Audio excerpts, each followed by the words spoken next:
of us.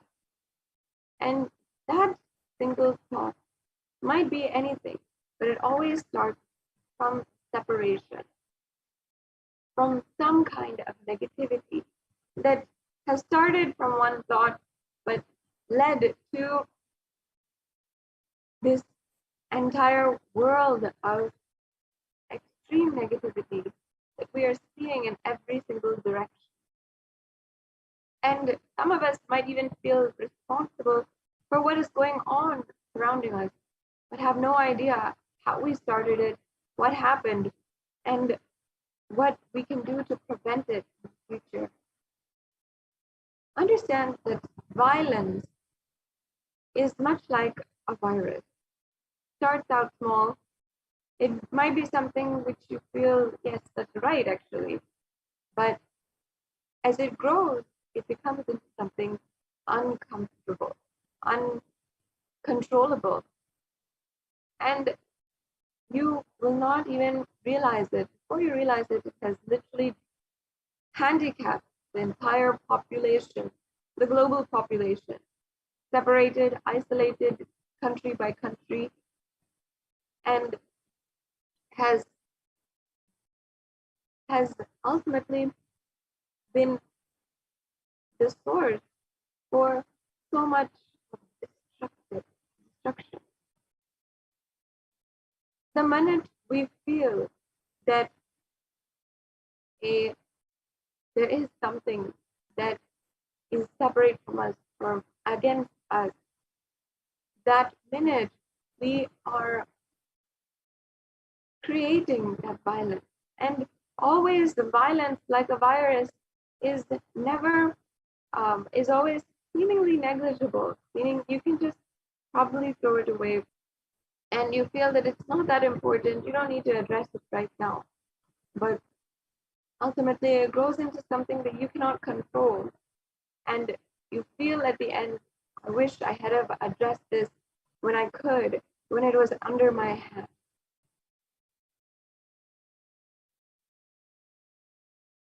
When you understand different kinds of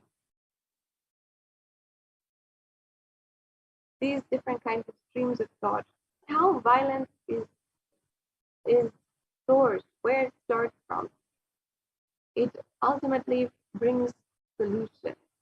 And even the highest forms of violence that we see, including violence against women, the gender-based violence and femicide, always start, even institutionalized patriarchy, always starts from normalized forms of the misogyny and different kinds of sexualization and objectification of women. Whatever we are seeing, the different kinds of violence started out different kinds of violence against women between countries or between in the nation at large, in the whole community. It always starts against in our intimate homes, in our neighborhoods, and from in between two people. And before that, it always starts inside of one person. In Sanatana Hindu Dharma, we understood from the very beginning, the Hindu civilization and the ancient Hindu rishis understood the solution behind violence. They understood the forms of violence and the source of violence, and they knew that ultimately violence can be solved, healed, and removed, eliminated from society through consciousness and love, pure love from the consciousness. That is the science, the research, the development of the Hindu civilization, and what ultimately the Hindu civilization contributed to the world. Today, during this program, you will understand and experience how ultimately you can make violence in your life absolutely irrelevant with this Devi Parashakti Akashic reading program.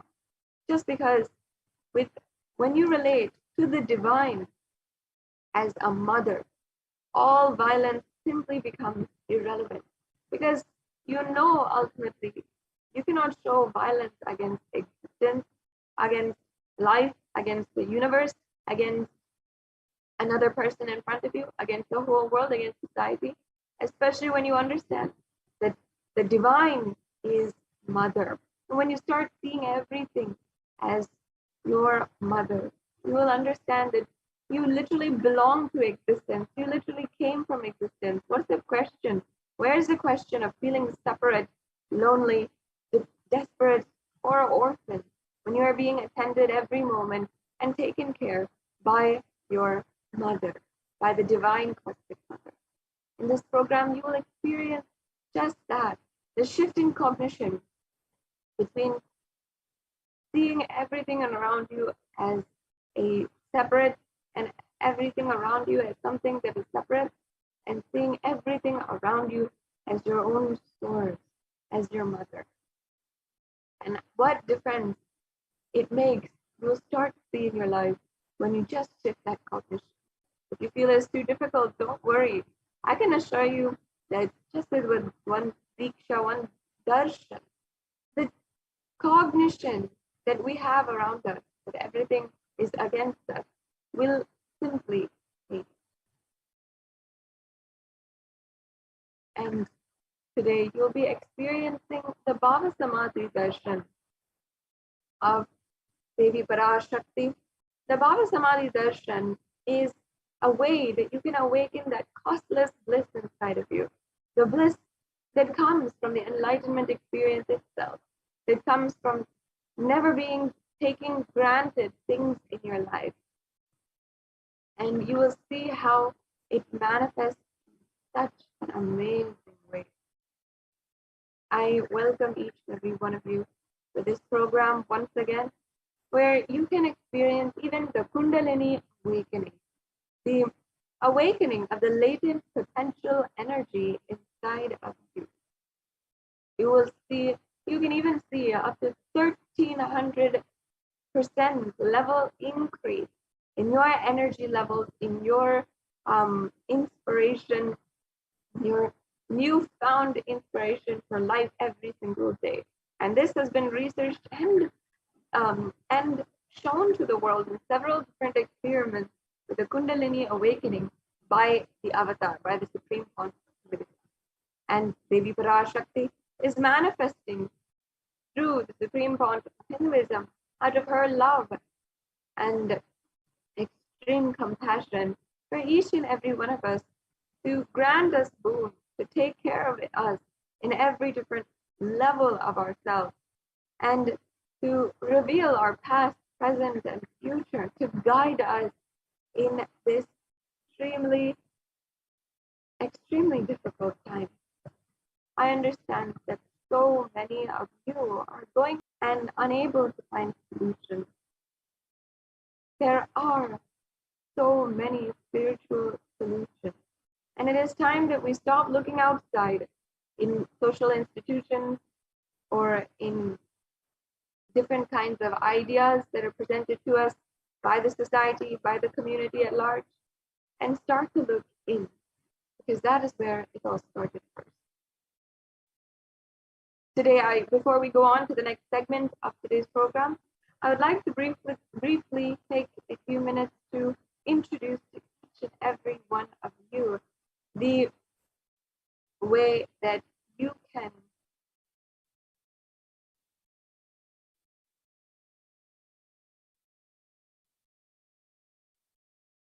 be introduced today to the divine cosmic beings manifesting through the Supreme Pontiff of Hinduism. The Supreme Pontiff of Hinduism is the reviver of Kailasa, the ancient enlightened Hindu civilizational nation, and as well, Supreme Pontiff of Hinduism is the incarnation of Paramashiva, recognized from birth as the incarnation of Paramashiva, and imbibing the science of science of power manifestation and the science of temple-based lifestyle, as well as the science of spiritual alchemy, and imbibe this science from a young age, from his gurus, from the ancient Guru Parampara, and ultimately is today successfully revived that for the global Hindu diaspora and for the whole humanity at large to experience breakthrough. And as well, the Supreme Pontiff of Hinduism is reviving the 14 ancient kingdoms, including being the ordained Guru Mahasannidhanam, the 233rd Guru Mahasannidhanam of the Tonde Mandalam Adinam, the Kanchi Kailas Sarvagnapitam, and as well the incumbent emperor of the Surya Vamsa Surangi Samrajyam, and as well the 293rd Guru Mahasannidhanam, the Jagat Guru Mahasannidhanam of the Shamalapita Sarvagnapitam, the Madurai Adinam, and as well the Supreme Pontiff of Hinduism is the reviver of so many different forms of the Hindu sciences, and with over 300 books which Supreme Pontiff of Hinduism has authored himself in either English, in Tamil or Sanskrit, and has then further translated these into 50 further languages. And as well, the Supreme Pontiff of Hinduism is the Acharya Mahamandaleshwar of the Atal Akada and the Mahamandaleshwar of the Mahanirvani Akada, and these are two of the ancient epic governing bodies of Hinduism, which the Supreme Pontiff of Hinduism is officially coronated as the Mahamandaleshwar and Acharya Mahamandaleshwar. And as well, the Supreme Pontiff of Hinduism has founded and revived over 100 Sarvagnapitas, and has, through his spiritual discourses, more than 20,000 hours of spoken, and as well as initiations and so many different class sessions and programs, had made himself available for the whole humanity through more than 20,000 hours of discourses, which are all of us as HDH Nithyananda YouTube channel. And as well, you'll be able to see all of this and be able to explore on Nithyanandapedia as well. And it's such a pleasure, such a beautiful way that you can be introduced to the avatar and start connecting with the incarnation of Paramashiva himself. And as you can see, I am so happy to be able to announce to each and every one of you that we will be having the grace, the blessing of the Bhava Samadhi Darshan Devi Parashakti on this extremely special occasion of Varalakshmi Vratam. And we'll be having the special live darshan of Devi Parashakti on this occasion for Varalakshmi Vratam. And I wish you all an auspicious Varalakshmi Vratam, as I'm sure so many of you are celebrating and deeply cognizing, celebrating in all different forms this extremely auspicious occasion. So once again, we will be having the divine Bhava Samadhi Darshan of Devi Parashakti in just a few hours. And I'm very excited to be able to announce and eagerly awaiting this, as I'm sure many of you also are. So now we are joined by the Nithyananda Gurukul Balasan, who will be guiding us into the next segment of today's program. The Nithyananda Gurukul Balasans will be showing us the demonstration of extraordinary Shakti. The demonstration of the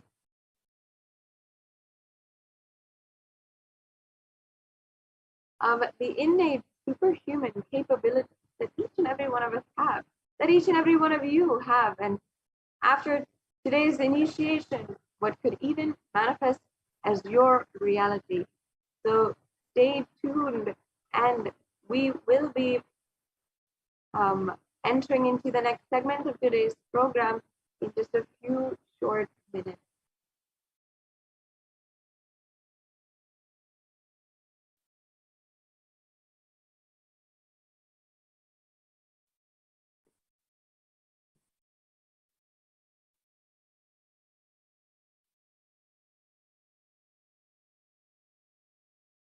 Yes, now we have joining with us Nithyananda Paramashivam, Ma Yoga Pranar, Ma Viraja. It's always so beautiful to see your faces and you here today. So you can go ahead and be introducing to each and every one of the viewers the possibility that lies ahead of them, which you have been able to demonstrate just with the mere initiation of the Supreme Consciousness with them.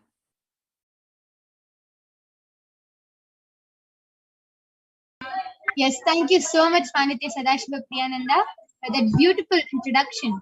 And all of us are going to be graced by Devi Parashakti herself today. So let us at 6 a.m. IST. So let us now move on into the next segment, which is the segment of the power manifestation, where all of you will be witnessing the extraordinary Shaktis of Paramashiva being manifested by the Balasans of the Nithyananda Yogis. So today, you will be witnessing the Balasans, the Nithyananda Yogis, the initiated disciples of the Supreme Pontiff of Hinduism, demonstrating the powers of third eye and sharing with all the experiences and results of these extraordinary manifestations happening through us just with Diksha, the initiation from the avatar. So in today's program, in this segment, you will be witnessing the following powers of third eye and body scanning. The power of third eye is where one awakens the ability to be able to see through the cosmic browsing center, which is located between the brows, and can access any information through the third eye. And the second power, which all of you will be witnessing, is the power of body scanning, which is the power where one awakens the ability to scan diseases, illnesses, diseases, medically diagnosed issues. Not only that, reveal the root cause of the problem and even give a solution for the problem. And before we witness these extraordinary Shaktis being manifested today, let us understand what are Shaktis and let us see how we can awaken them inside of us so we also can have this experience. So what are Shaktis? In the Vedagamas, the source scriptures of Hinduism, Paramashiva reveals in elaborate detail that every human being is hardwired to be able to manifest 463 plus extraordinary Shaktis. Manifesting powers, Shaktis, is described as a method, as a system and a science for human beings to explore the various possibilities and powers and have access to the various states of consciousness. Shaktis manifest from the fundamental cognition that you are the divine and that you need to manifest the divine, not from the cognition that you are a man that you need to reach the divine. So let us see the difference between Shaktis and Siddhis. What are Shaktis and what are Siddhis? Shaktis are the powers which express and manifest from the space of enlightenment as a side effect of feeling connection and high integrity with the divine. And Shaktis are the source of enlightenment.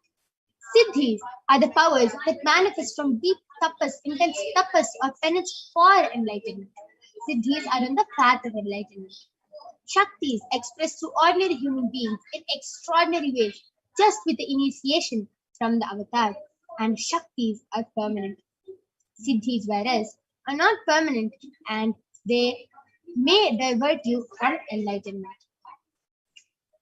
So, who is the source of all these Shaktis? All of you might be thinking, how do we manifest all these Shaktis? Who is the source? How do we get all these Shaktis? Paramashiva. Paramashiva is the source of all these Shaktis.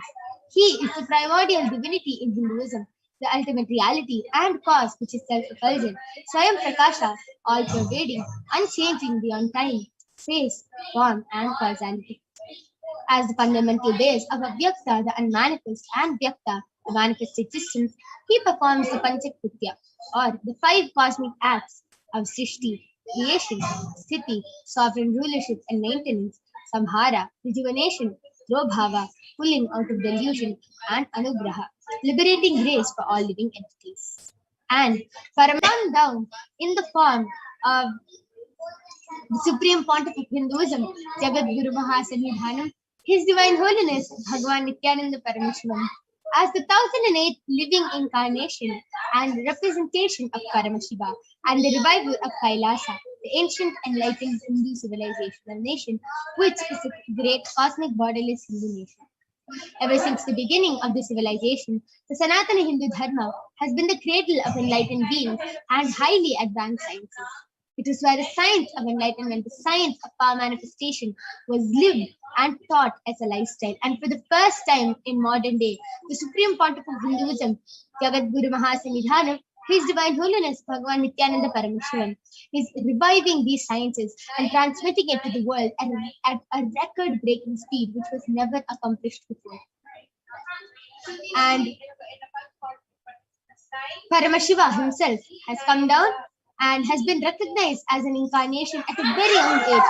Swamiji was recognized, trained, and taught these sciences by the Guru Parampara, by all the enlightened gurus. All of you can see, all the enlightened gurus, Mata Vivekananda Puri, Pundi Swamigal, Isakti Swamigal, Annamalai Swamigal, Kanchi Paramacharya, and so many of these gurus who have initiated Swamiji just so he can revive this science from the disciplines of Vedanta, Tantra, Sri Vidya, Yoga, Yogic powers, Mantra Shastra, Siddha Vidya, science of Aushadha, Advaita, Bhakti Yoga, and Paramashiva Vijnana.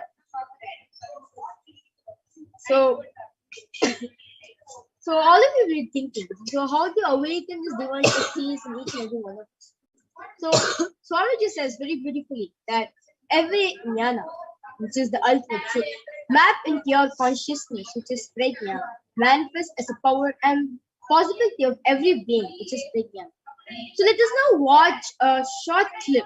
Like all of you are wondering how these divine powers have been transmitting to each and every one of us. You'll be thinking, like incarnation comes down, you're born with the powers. But how do we human beings actually get these powers? Like all of us wonder, right? So it is through the power of Diksha, which is initiation. So let us now watch a short clip on what exactly is Diksha and what are the benefits. This video actually very elaborately explains what effect and what impact the Diksha has, not only in our physical body, even the physiological, everything, mental state, everything, it has an impact, and even science has proven it. So let us now watch this video and understand more about this science. Diksha is the direct transfer of spiritual energy by an enlightened being through look, word, or touch. The traditional Vedic book Navaratneshwara states, Sarva samapi dikshanam muktihi phalamakhanditam avirodhat bhavantyeva prasangyastu bhuktayaha. The main benefit of all initiations is moksha, enlightenment. As a side effect, health, wealth, leadership, and well-being happen. And in Rudrayamala Tantra, Shiva says, Devi Diksha Vihinasya na siddhihi na cha sadgatihi tasmat sarva prayatnena guruna dikshito bhavet. The one who is not initiated does not attain liberation nor a better future. So by all efforts, one should get initiated by Guru. What is the science of initiation? Neuroscience has proved that the process of initiation floods the brain with energy. This is the superconscious energy of Kundalini, our own highest inner potential energy. As the Kundalini flows from the thalamus to the cortex, it sets up a powerful energy loop within the brain, which awakens the latent non-mechanical parts which we have never used before. With increasing levels of coherence, the whole brain comes alive, turning into a superconductor of conscious energies that heal, empower, transform our lives, bliss and fulfillment. Initiation creates high awareness, visualization, creativity. It also slows the aging process and improves the Kundalini awakening, healing experience, levitation, teleportation, materialization. Experience the power of initiation through a range of exclusive programs conducted at the ashram. Nithyananda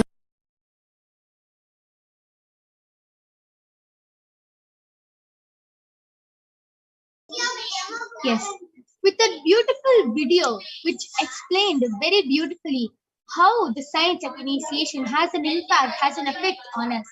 Let us now see how this very science, the power manifestation science, is authenticated through the four aspects of evidences or pramanas. So the four evidences, the four pramanas are the Shastra Pramana, which is the eternal unchangeable truth that are revealed in the source scriptures. The next is the Apta Pramana, or the experiences and results of Aptas, or the authorities of Hinduism.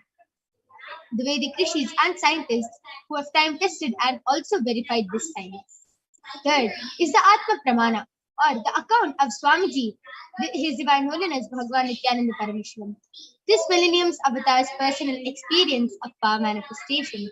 And last is the Pratyaksha Pramana, or the empirical evidence from observation and scientific experimentation. So all of you might be wondering, where do we get all these shastras from? Where do we get all these scriptures from? And how are we sure that they are actually something which has happened and not made of stories? We get all these Shastra Pramanas from the Vedas, which is a living applied science. Vedas are the ultimate superior authorities for Hindus, and they are the pure science where the ultimate truths are explained. Agamas are the scriptures where the applied technology, the applied science is expanded. Vedas and Agamas, Vedagamas, are given the status of Shruti as they are directly revealed by Paramashiva. They are the ultimate eternal unchangeable truths, and any reference cited from these Shastras or the source scriptures is called a Shastra Pramana.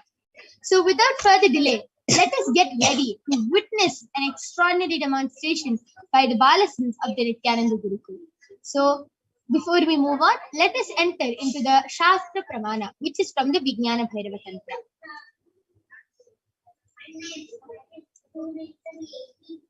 Kapalantarmanonyasa tishtannilitalochanaha kramena manasodadyat lakshaye lakshamuttamam. The translation goes, by fixing the mind on the inner space within the ground center and sitting stably without any movement, having the eyes closed in succession, by that stability of the mind and inner space, through the power of the third eye, one directly sees the ultimate goal, Lakshyam, by having the vision beyond the sight that reveals any object or place, attaining the space of oneness with the source Paramashiva. The next is the Atma Pramana, where Bhagavan Shri Krishna initiates Arjuna into the power of third eye. So this is where all our ancestors have actually manifested this power. It goes back to the time of Dwapar Yuga, where the Mahabharata war happened, and where Bhagavan Shri Krishna initiates Arjuna into the power of third eye.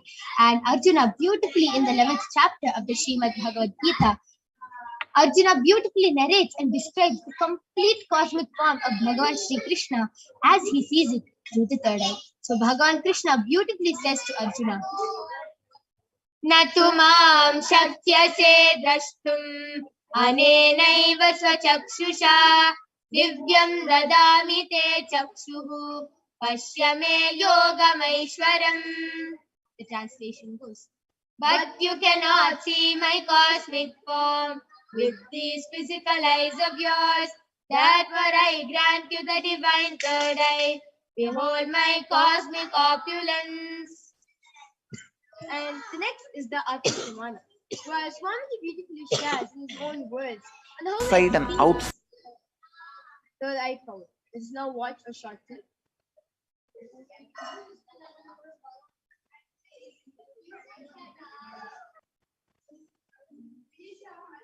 Inside and outside broke. The first experience is that I was able to see everything around me, above me, the whole 360 degree, 10 direction, below me, everything. I realized not only I was able to see, I was able to feel, experience. I felt that the skin of the stone on rock on which I was sitting and the skin of this body both carry me equally. In both I exist equally. The setting sun, rising moon, the whole Arunachala hill, all the plants, bush, shrubs, trees, everything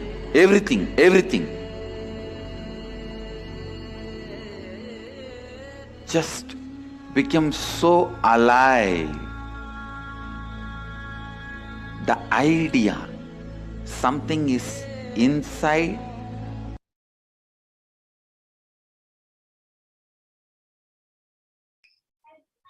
Yes. So let us now see the Pratyaksha Pramana, which is the empirical evidence from observation and scientific experimentation. So the study measures compare the metabolic cell activity of the brain in the conscious and meditative states using the PET, which is the positron emission tomography.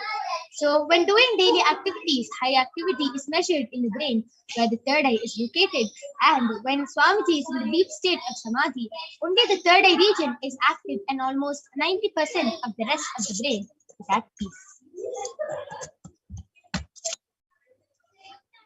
So without further delay, let us get ready to witness the extraordinary demonstration by the Balasins of the Nithyananda Gurukul themselves, who will be showing and demonstrating how this extraordinary Shakti is manifested just with the initiation from the avatar. So now I request the slides to stop being projected. All of you will now be witnessing the demonstration.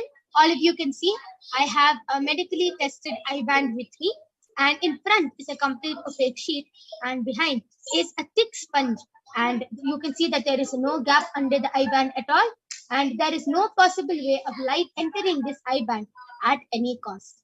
And Balasant, who will be demonstrating this extraordinary Shakti, is Maniti Virajananda, who is 16 years old, and she has been in the Nithyananda Gurukul for past 9 years now, and she is going to be demonstrating this power to all of you today.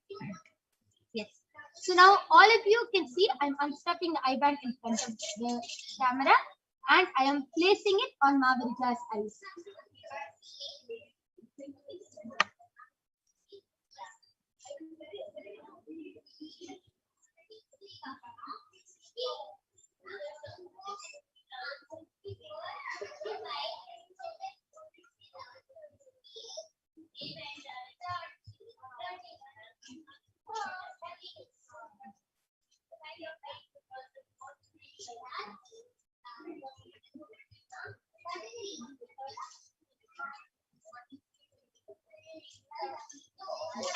Mahavirija, are you comfortable?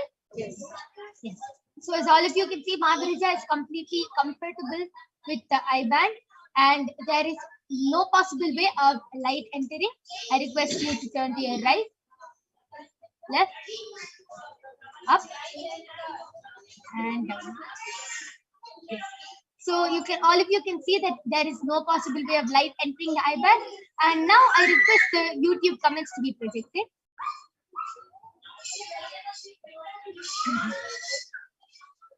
Actually, I would like to compliment all the viewers who are watching us live right now that Around me, there's no sorts of audio devices like speakers, microphones, or there's nobody around me other than my my co-host, my yoga prana.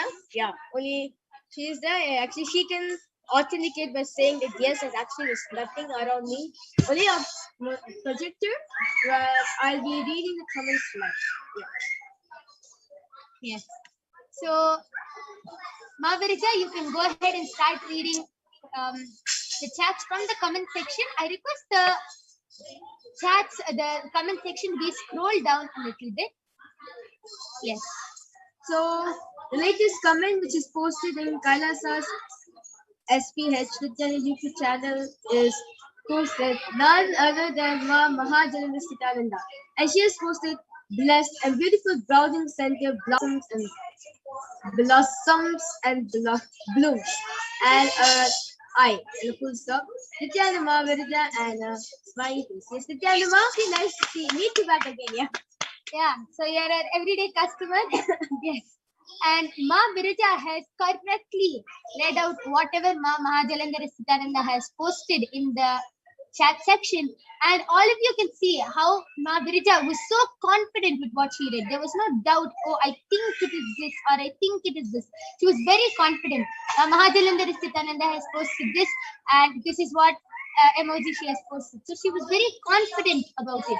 That is the power of the third eye. That is how this power is manifested by the Balasins. Yes. Mavirija, you can go ahead and continue. So in the Facebook comment section, lately is posted by Pargunan Nithyananda has posted Om Nithyananda Paramashivoham, and Malati Kanadi has posted I request body scanning and healing, and thank you. Sure, Ma, Maladi, you will be having the power of body scanning. We'll be scanning you in the next few minutes. Yes. Ma Malati, just by the blessings and grace of Swamiji, immediately after this power manifestation of Mavirija demonstrating this power of third eye, you will be witnessing the power of body scanning being manifested by the Balasins of the Nithyananda Gurukul. So do not worry, we'll surely be doing a body scanning. And yes, Mavirija, you can continue reading the comments. And Satish Rani has posted just a minute ago an emoji where a girl with pink colored hair is holding a heart. Wow. Even that, Mavirija was so confident.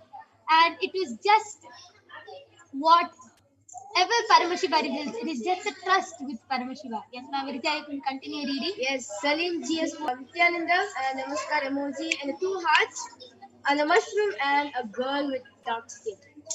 And Ma Mahajalandhara has posted lol, yes. Everyday customer indeed and a laughing emoji. Yes, Ma Mahajalandhara Sitananda is an everyday customer and always helps us out with the body scanning and everything. Yes, Ma, thank you. And yes. Sanjay Vikaria has posted Nithyananda Balasins and exclamation mark. Gratitude for the wonderful information about the Vedas and the Agamas and 2 Namaskar emoji. Yes, actually, Sanjay, all this, if you can actually see, if you read the Guru Gita, beautifully says that any Guru, whether you're enlightened, whether you're incarnation or no, if you are transmitting some knowledge to the world, it always has to be acid washed, because the experience you might have specifically will be good for you, but not for the whole world. So Swamiji exactly does that. Any experience he had, Swamiji had the experience of the third eye vision, but he completely acid washed it with the Shastra Pramana and the Apta Pramana, and then only he gave it out to the world as Sakshi Pramana. Till then, Swamiji did not reveal it. Only after acid washing it, Swamiji revealed it. So it is things, all these segments you will be seeing, power manifestation, everything is directly from the Vedas and Agamas. We have Shastra Paramanas and everything, full proof for it. So it is completely authenticated through the Shastra Paramanas. Yes, that was a very beautiful demonstration of the power of third eye. Now I am removing the IBAN from Mavirija. Yeah. So now all of you can see the IBAN is completely intact. There is no change in the IBAN as I just put it on Mavirija. Yes, that was a very beautiful demonstration of the power of third eye And please stay tuned for the upcoming power, which is the power of body scanning. And now let us enter into the Shastra Pramanas for this power. So a little about this power of body scanning. Like, if you're a newcomer, the power of body scanning is actually where the initiated disciples or the different from the Hinduism will have the ability to scan and reveal the diagnostic issues medically diagnosed, and also provide that way where you can get rid of the disease through the awakened product. Now let us now see the Shastra Pramana, the scriptural reference to the power of body scanning, which comes from the Vijnana Tantra Sutra 50. स्वदेहे जगतो वापि सूक्ष्मतराणि च तत्त्वानि यानि निलयम् ध्यात्वान्ते व्यज्यते परा. Bhagavan Paramashiva says, cognize deeply that from the subtle to the subtlest constitutive principles of your whole body, Swadeha, or of the whole universe, simultaneously consist of the essential reality. They are being absorbed in the source cause, Paramashiva, and by the experience of such restful awareness, one becomes complete from all thoughts, and the ultimate universal divine power, Paradevi Adi Shakti, is revealed, and the supreme power manifestation happens. The next is the Apta Pramana, which is from the life of a Siddha named Terayar. Terayar was a Siddha and one of the prominent disciples of Agatyar. One day, a man suffering from a severe headache comes to Agatyar for healing. Agatyar uses the power of body scanning and identifies the root cause of the headache. He reveals that there is a small Tere, a type of frog, sitting in the person's brain. And Agatyar immediately instructs Terayar, his disciple, to perform an open head surgery and remove the frog. And remember, this is 5,000 years ago. Terayar successfully completes the surgery. The man is completely healed from the headache, and the disciple gained the name Terayar. And third is the Atma Pramana, which is from the life of Swamiji himself. On the 22nd of December 2019, Swamiji beautifully shares, only when I had a multiple compound hand fracture was I forced to go for checkups and surgery.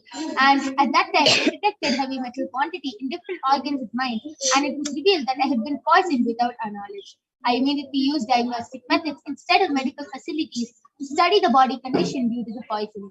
Through the body scanning, I found out what the problems and imbalances had happened and where the balance had to be done. I used allopathy as a second opinion just to verify my findings. Swamiji beautifully manifests the power of body scanning and Sushada, going beyond pain. And last is the Sakshi Pramana. All of you will now be witnessing the live demonstration of the power of body scanning by the Balasans of the Nithyananda Guru. So if you want a body scan, like how to say, Go ahead. Yeah. Post your comments in the Kailasa's HDH Nithyananda YouTube channel and the HDH Stadium Bhagavan Nithyananda Paramashivam Facebook page, and you can definitely get a body scanning done. And if you're very eagerly waiting for the body scan, the latest comment which comes up first, and we'll be doing the scanning. So go ahead and post your comments, and we'll be doing the power of body scanning for those of you who have posted their comments in Facebook and the YouTube channel after a short break.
Okay. Now I'm back with the Balasans of the Nithyananda Gurukul, Maniti Brahmayogananda and Masoni, who is going to be demonstrating this extraordinary Shakti to all of you today. Now, I request the YouTube comments to be projected. And all of you will be witnessing the Balasans right in front of you, demonstrating how the power of body scanning can be manifested just by connecting to Paramashiva. The Balasans will be able to scan your body and reveal any problems you are having, and not only that, reveal even the root cause of the problem. They will be able to reveal why the problem started in your body in the first place. So I request the YouTube comments to now be projected. And yes, so okay, so Ma Mahajalandhar Nithyananda has posted, I look after my elderly father, 80. I am always home, but needed to go to the store for Ekadashi yesterday. Past people in store and got scared about Corona. Please scan for the virus in my body.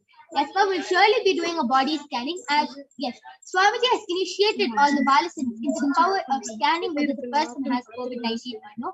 And you will be witnessing this power being manifested soon.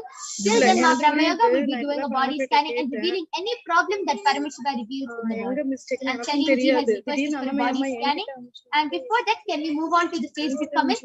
I remember seeing one person post a request for the body. I request the Facebook comments to now be projected.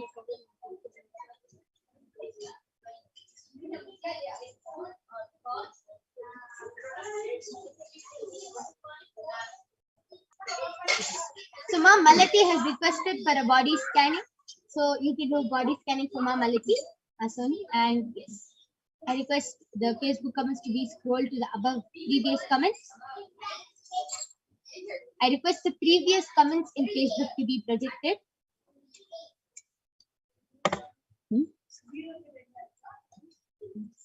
I request the previous comments in Facebook to be projected. Okay.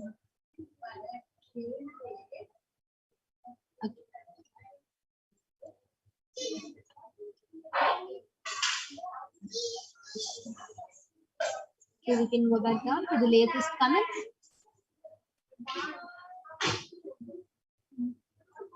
Yes, Ma Soni, you can go ahead. Nithyananda Malati, Ma Paramashiva revealed that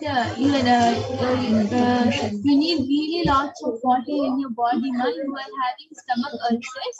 So Paramashiva revealed that drink at least 5 liters of water in a day. Your stomach ulcers will be completely removed. Okay. And yes, Ma Malati, that was a scanning for you. I request you to get back in the chat section. And you have requested for body scanning for Jagannath Kannade, and you have his consent. Yes, Ma, surely we'll be doing a body scanning. Ma Soni, you can go ahead and do the body scanning for Jagannath Kannade. And Ma Brahmayoga, you ready? Yes, you can go ahead. Yes, so Ma Mahajalandhar Nithyananda, Paramashiva revealed to me that that your immune system is actually quite strong already, but he revealed that that for you to strengthen it even more, start taking bath with cold water in the morning. No, stop using warm water and start using cold water while you take bath. And also from 3 meals, reduce it to 2 meals a day. If you follow these 2 things, you'll see that your immune system starts becoming really strong, and you'll also start becoming really active. Yes, and one more thing, Ma, Paramashiva just revealed it to me. Paramashiva revealed to put turmeric in the water which you're taking bath with and start drinking hot water, like a boiled tulsi in water, and start drinking hot water, and you'll be completely fine. So I request you also to get back in the chat section. I request the YouTube comments to now be predicted.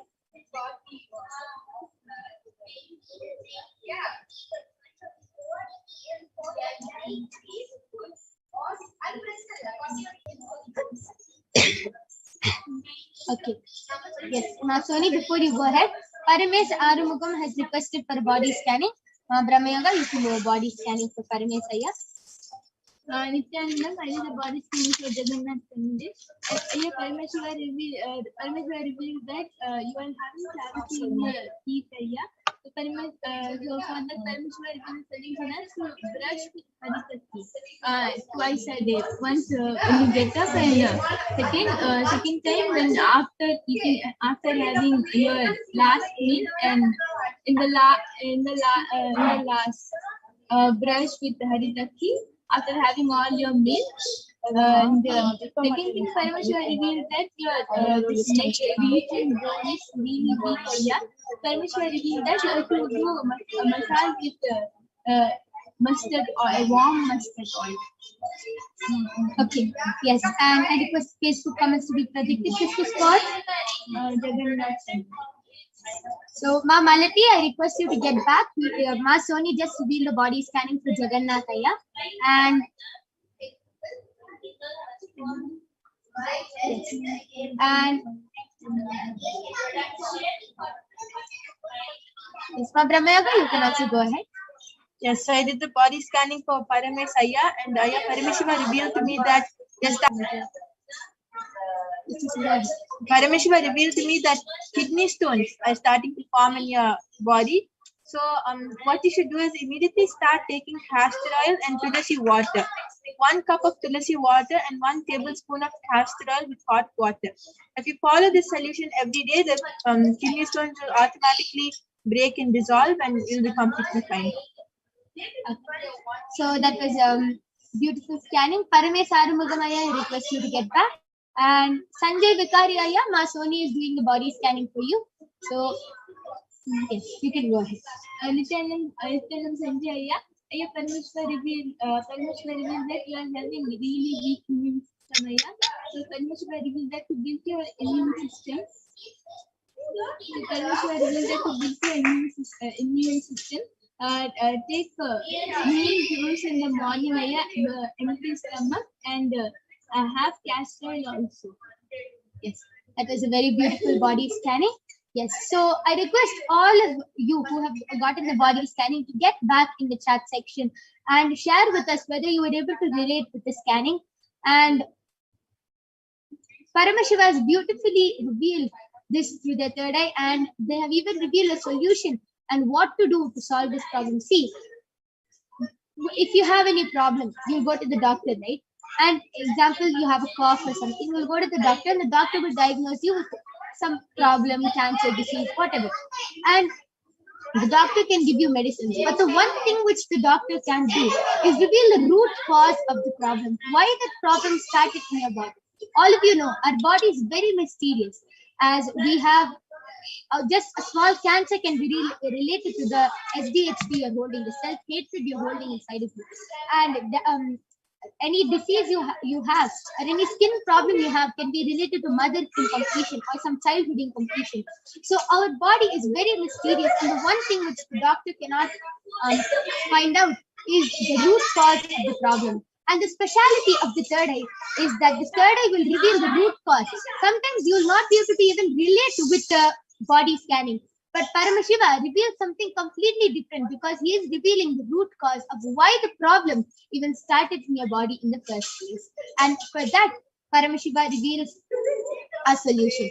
And Ma Mahajalandhara Nithyananda has gotten back in the YouTube, HDH Nithyananda YouTube section, that I request the YouTube comments to be projected. That thank you, Ma Brahma Yoga and Ma Yogaprana. Yes, I do have a strong immune system. Paranoia and fear are not nice.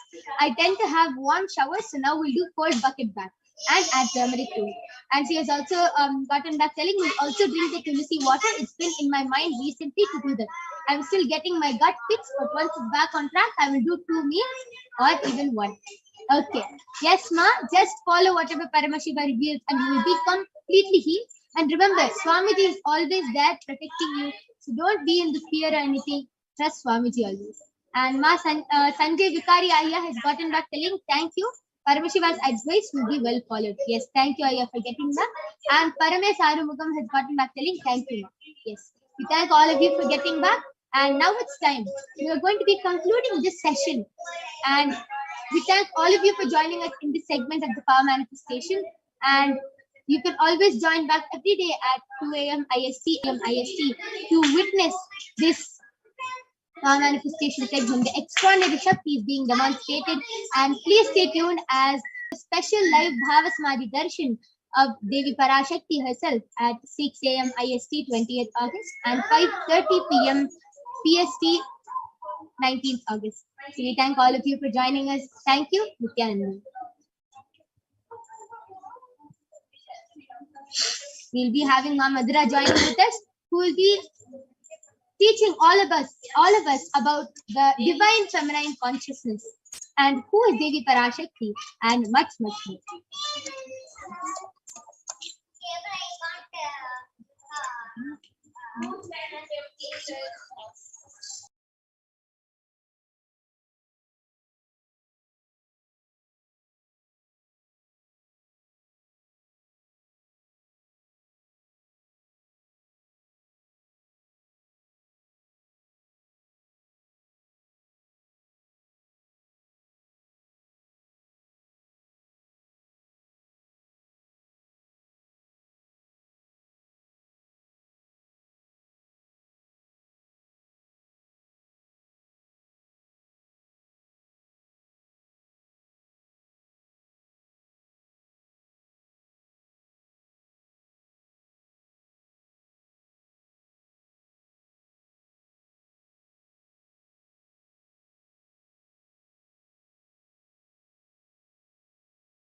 Yes, Nithyananda, everyone. Yes, Nithyananda Ma Madhura, please go ahead. Yes, I request the entity volunteer to check the next slide. Yes. So now in this next segment, we will be learning about the divine feminine consciousness, about who is Devi Parashakti. So let us first look at the Dhyana Shloka of Devi Parashakti, which comes from the Lalita Sahasranama. Sindhuraruna vigraham trinayana manikya mauli spurate taranayaka shekharam smitamukhi mapina vakshoruham panibhyamalipurna ratna chashakam raktotpalam bhibratim saumyam ratna gatastha rakta charanam dhyayet paramambika. And the translation for this verse is: the Divine Mother is to be meditated upon as shining in a vermilion red body with triple eyes, sporting a crown of rubies, studded with the crescent moon, a face all smiles, a splendid bust, one hand holding a jewel cup brimming with mead, and the other twirling a red lotus. The other verse, which also comes from the Lalita Sahasranama, Arunam karunam tarangatakshim dritapashankusha pushpabana chapam animadi biravritam ayukaihi rahamityeva vibhavaye bhavani. And the translation for this is: I meditate on the great empress. She is red in color and her eyes are full of compassion. She holds the noose, the good, the bow, and the flowery arrow in her hands. She is surrounded on all sides by powers such as animal rays, and she is the self within me. And Devi Parashakti is the ultimate pure feminine consciousness. Parashakti is the cosmic mother. It is her cosmic womb from which billions and billions of universes come out and go in, and the source where the Big Bang and black holes. Parashakti is the source Shakti, the source energy, the source power from which all of us came, in which all of us are in even now, and in which all of us are going to merge. And today, out of her extreme love and compassion, Parashakti herself is manifesting through the embodied form as the Nijavatar of the Supreme Pontiff Hinduism, Jagat Guru Mahasannidhanam, His Divine Holiness Bhagavan Nithyananda Paramashivam, gracing us, answering all of our questions, attending to our prayers, giving boons, healing us, revealing our past, present, and future, delivering profound spiritual truths, and ultimately giving us the experience of Paramashivoham itself. And in the words of Devi Parashakti, she beautifully says, raising as Omkara, expressing as Vedas and Agamas, blossomed as Shrimkara, filled as Parashodasi, living in 40 triangles, the Kailasha Swami is in Kailasha, Shri Purachintamani, Parashodasi, Meenakshi, Parashodasi sitting as part of Paramashiva, Parameshwari who rules the world, Paramashakti, Manonmani, Meenakshi as Nithyananda, Nijavatara here, to give good boons to everyone, to bestow all goodness, Hiranya Garbha Swarupini, Brahmanda Yoni, Shami, Chandramauli, Rapala, Aparna, Uma, Parvati, Savitri, Navayavana, Samrajya Lakshmi, Parameshwari, Parashodasi, Meenakshi, taking the form of Nithyananda, I came here as Nijavatara. With great compassion and blessing, listen people, to do good to all of you, I took the form of Nithyananda and came down as Nijavatara. And again, Devi Parashakti beautifully says, raising in Omkara, blossoming as Shiva, Shiva manifesting as source of existence, powers of existence, expression of existence, from the oneness of Om, blossoming into two as Prakriti and Purusha, blossoming as three Shaktis, Icha, Kriya, and Jnana, growing as four Vedas, expanding as five Panchabhutas, beyond six chakras, filled as Gotras of seven Rishis, expanding as five Panchabhutas, beyond six chakras, filled as Gotras of seven Rishis, existing as nine, expanding as eight directions, existing as nine Grahas, blossoming as 10 Indriyas, being as 11 Rudras, creating all the worlds to tell and make truth blossom and to do good. Parashorasi, Meenakshi, in the form of Nithyananda, I came to bless every one of you. And now let's see how we can receive Devi Parashakti. So literally we're seeing Paramashivoham Parashakti at that moment. She is there on your screen, so always receive her very traditionally. You can keep 2 betel leaves, 1 banana, 1 betel nut, and a coin in front of the screen as you receive Devi Parashakti. And for those of you who don't know, the coin is actually considered the traditional dakshina in the Hindu tradition. It can be the lowest value. In India, it can even be just 1 paise. In the US, it can even be just a cent. Swamiji says, I'm not trying to monetize. Keep even 1 cent, it is okay. So for 100 days, if you have darshan, it will add up to $1. In India, even 1 paise is okay. And you can offer that to Devi Parashakti. And once the darshan is over, you can do namaskar and eat the banana, the betel leaf, and the betel nut, taking it as prasadam immediately. And the coins that you collect, you can send it to the Los Angeles temple for the further procedures. And some of you might be wondering how this betel leaf and betel nut may benefit you, whether it's physically, emotionally, mentally, how will it benefit you? So this betel leaf and betel nut may look too small, but in a few days, you will see how much that's your sentiment that really Devi Parashakti is there. You will not take the Devi Darshan for granted. Rituals will break your monotonous unconscious mentality and lifestyle and remind you and raise you to the powerful combinations. It will break your unconscious behavior. And now all of you can see how you can set up your tambulam. You can set up the 2 betel leaves, the 1 banana, the 1 betel nut, and the coin. You can set it up all in a plate. These are the 4 basic items, as you can see in the image. There are a few additional items also kept, such as a coconut, some kumkum, turmeric, bangles, and some flowers. So these 4 items, the betel leaf, the betel nut, the banana, and the coin, are the 4 basic items. But if you would like, you can also keep the additional items. So you can set up everything up in a plate, keep it in front of the screen, and receive Devi Parashakti when she comes for the darshan.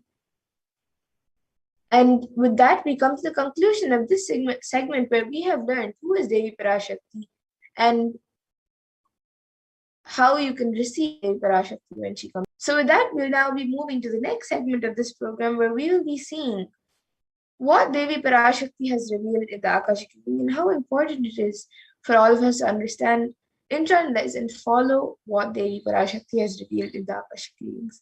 So with that, we'll be back after a really short break to move on to the next segment.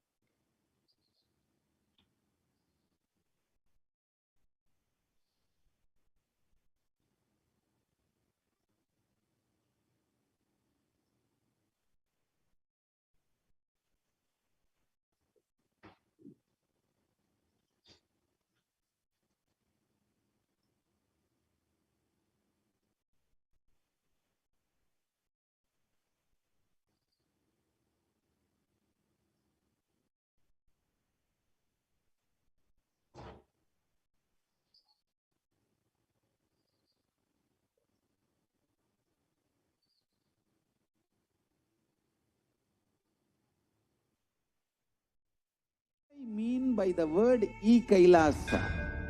Listen intensely. Enlightenment ecosystem, literally enlightenment itself, in your own home, wherever you are. If you cannot come to Kailasa, it's okay. Kailasa can come to you. Kailasa coming to you is E-Kailasa.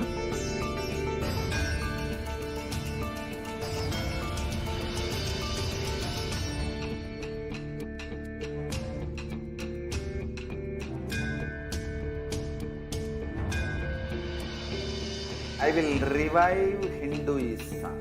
I am a Hindu revivalist, not by any revolution, but by evolution.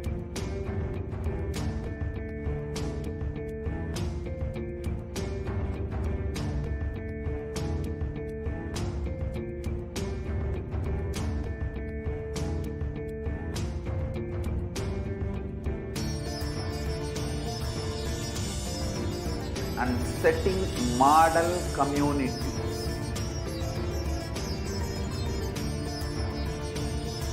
Kailasas, enlightenment ecosystems, Sarvanya Pitas all over the world.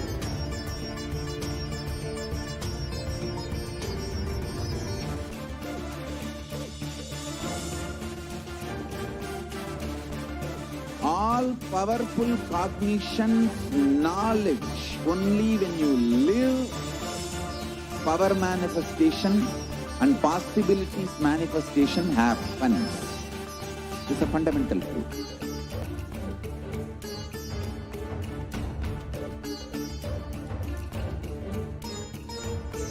Hinduism cannot live exclusively as one sampradaya. No. All sampradayas of Hinduism is an ecosystem.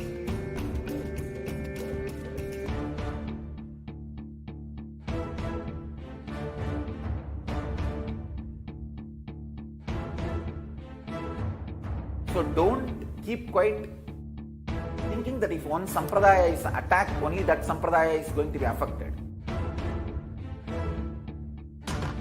All of us are ecosystems.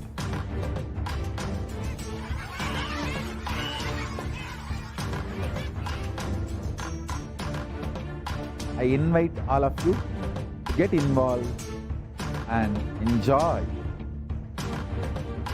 Hinduism by the principle of Dharmo Rakshati Rakshitaha. When you protect Dharma, Dharma protects you. We will make the whole.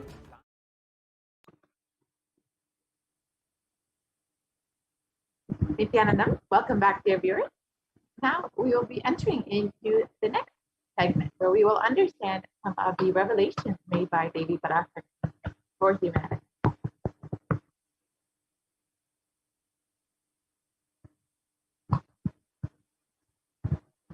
So, as we all know, humanity is still undergoing the effects of the cosmic surge, the Pralaya. Thousands of deaths due to the global pandemic and emerging fungal epidemic, along with the record numbers of natural disasters, have taken a huge toll on humanity's collective psyche, leading to an increase in poverty, malnutrition, depression, and mental health issues.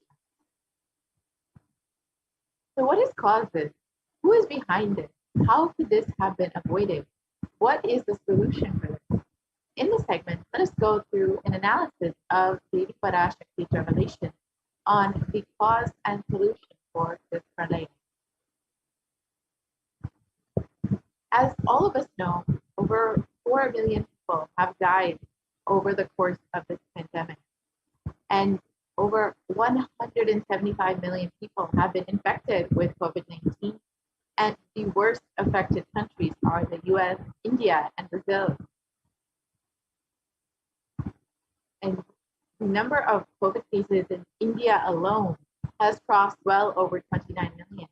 And the number of deaths due to COVID-19 has crossed well over 374,000, with 75 million people falling into poverty since the beginning of the pandemic.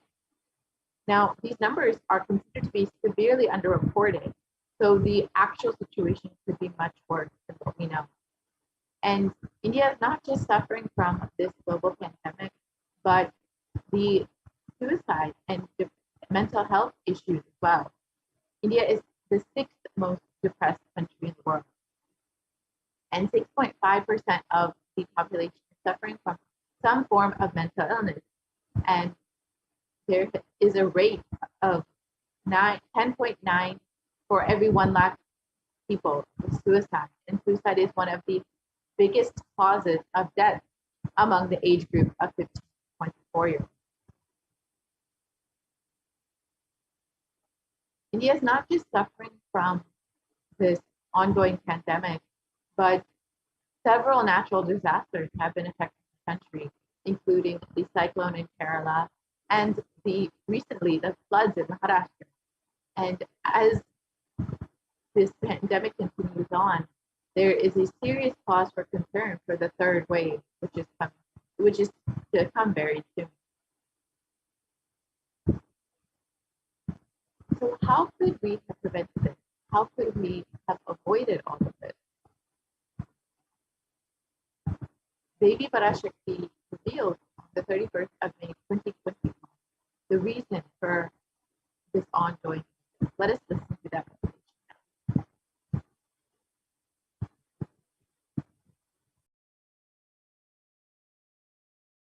2022 வரை India செல்ல வேண்டாமா என்று கேட்கின்றாய். நன்றாய்த் தெரிந்துகொள், சொல்வதைப் புரிந்துகொள்.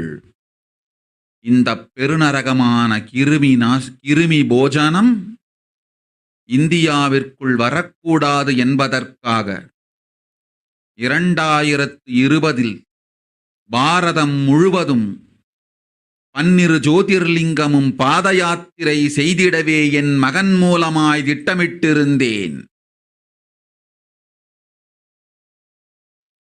படுபாவிகள் ஓடத்தின் மாலுமியை ஊர்விட்டு துரத்தினார்கள். என்ன நடக்கிறதென்று பார். முறையாக கைலாய நாட்டின் தலைவனாக நிறை மரியாதையொடு நல் மதிப்பொடு என் நிஜாவதாரம் நித்யானந்தன் திருவடி மீண்டும் பாரதத்தில் பட்டு பாத யாத்திரை செய்த பிறகு மட்டுமே நீ அங்கு செல்ல வேண்டும். அதுவரை உன்னை காத்து செல்லாதே. ஓம்.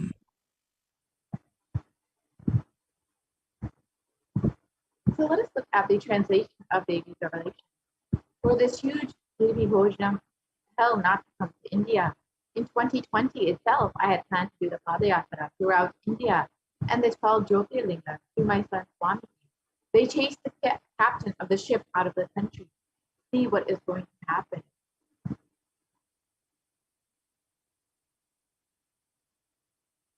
Let us go back to 2017 when the Supreme Court of Hinduism revealed the vision for the Padayatra that was to take place in 2020. Let us watch that video now.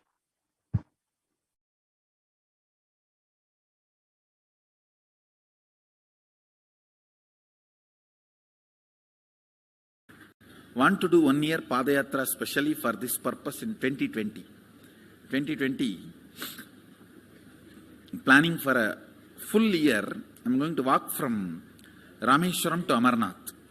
1 year with 10,000 people, just walking all over India to spend time with people. 2020, there will not be any program other than Padayatra and just spending time with people. Just walking. Of course, 10,000 people will be walking with me. Maybe 200 vehicles to carry our food and all the other items, transportation. Enjoying the river banks, forests, and time with nature. 10,000 people manifesting powers. Walking from village to village. What do you think will happen?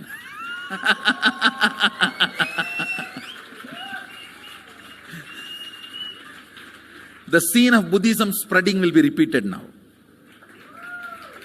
how the Buddhism spread. 10,000 monks walking from village to village, what will happen? That's only monks. Here, power manifesting 10,000 people. The whole village will be manifesting powers. Just want to enjoy India and let India enjoy me. So planning for next year Kumbh Mela 2019, next year January Kumbh Mela. Before that, all the Balalayam, everything. Balalayam is going to be like the same structure outside with one stone tower, gold coated. It will be something like a 40 to 50 feet tall stone tower and 5 Rajagopurams, which will be something like 120 feet. This will be the Balalayam. And after the Mulalayam is built, this Balalayam will serve as a Utsava Murti Sannidhi, where the Utsava Murtis will be worshipped and where the Archanas. See, in the main temple, there will not be any Archana or anything, because just for Darshan itself, there will not be time. Like Tirupati, you can only have Darshan and Arti, the camp for Arti. No other worship is allowed in the main temple. Because 12 Abhishekam is going to happen, 12 Kala Abhishekams. So continuously the rituals will be going on. People can have only Darshan. They will not be able to involve themselves in any ritual. Other than Darshan, nothing else will be allowed.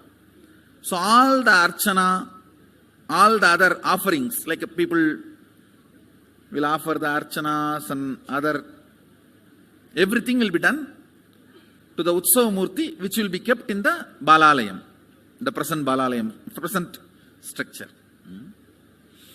So people can spend time here. That will be more like a main darshan. This will be like energy darshan, where you can give letter, get response. So by next year, the Balalayam will be ready.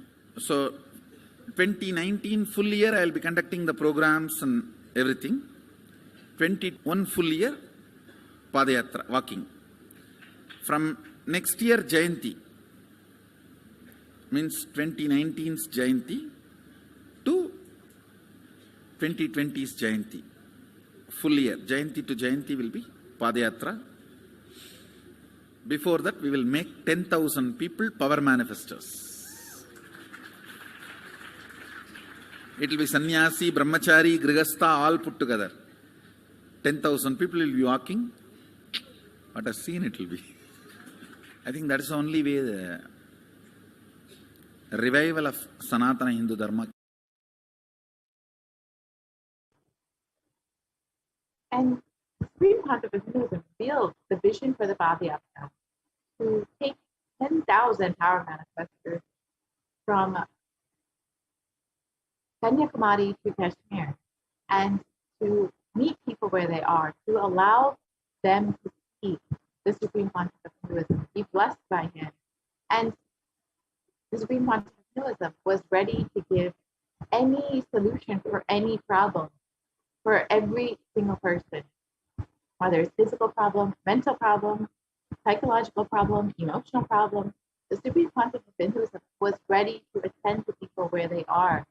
This whole Padayatra would see a huge revival of Hinduism, like the seed of Buddhism spreading. We would see how Hinduism would once again be revived to its glory.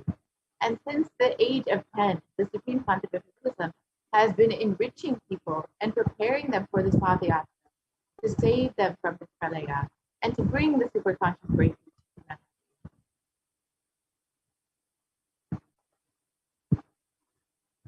And from that age, the Supreme Pontiff of Hinduism has been enriching and initiating the masses into the science of enlightenment through powerful discourses, initiation, and darshan.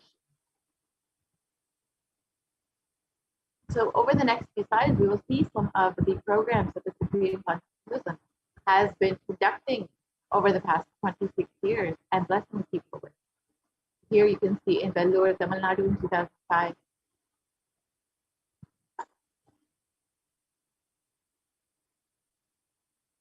In Rasipuram in Tamil Nadu in 2005.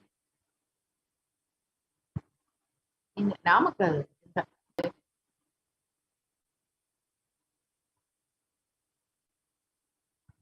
and in Salem in 2005.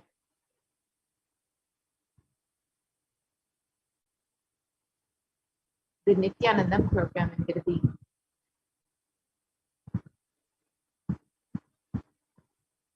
The Birth Star celebrations in Tiruvannamalai in 2005. The Jayanti celebrations in Adi Kailasa Satyajita.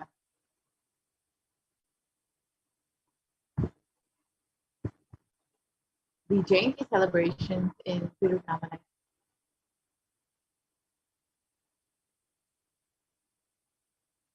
The Nithyananda Spurana program in Chennai.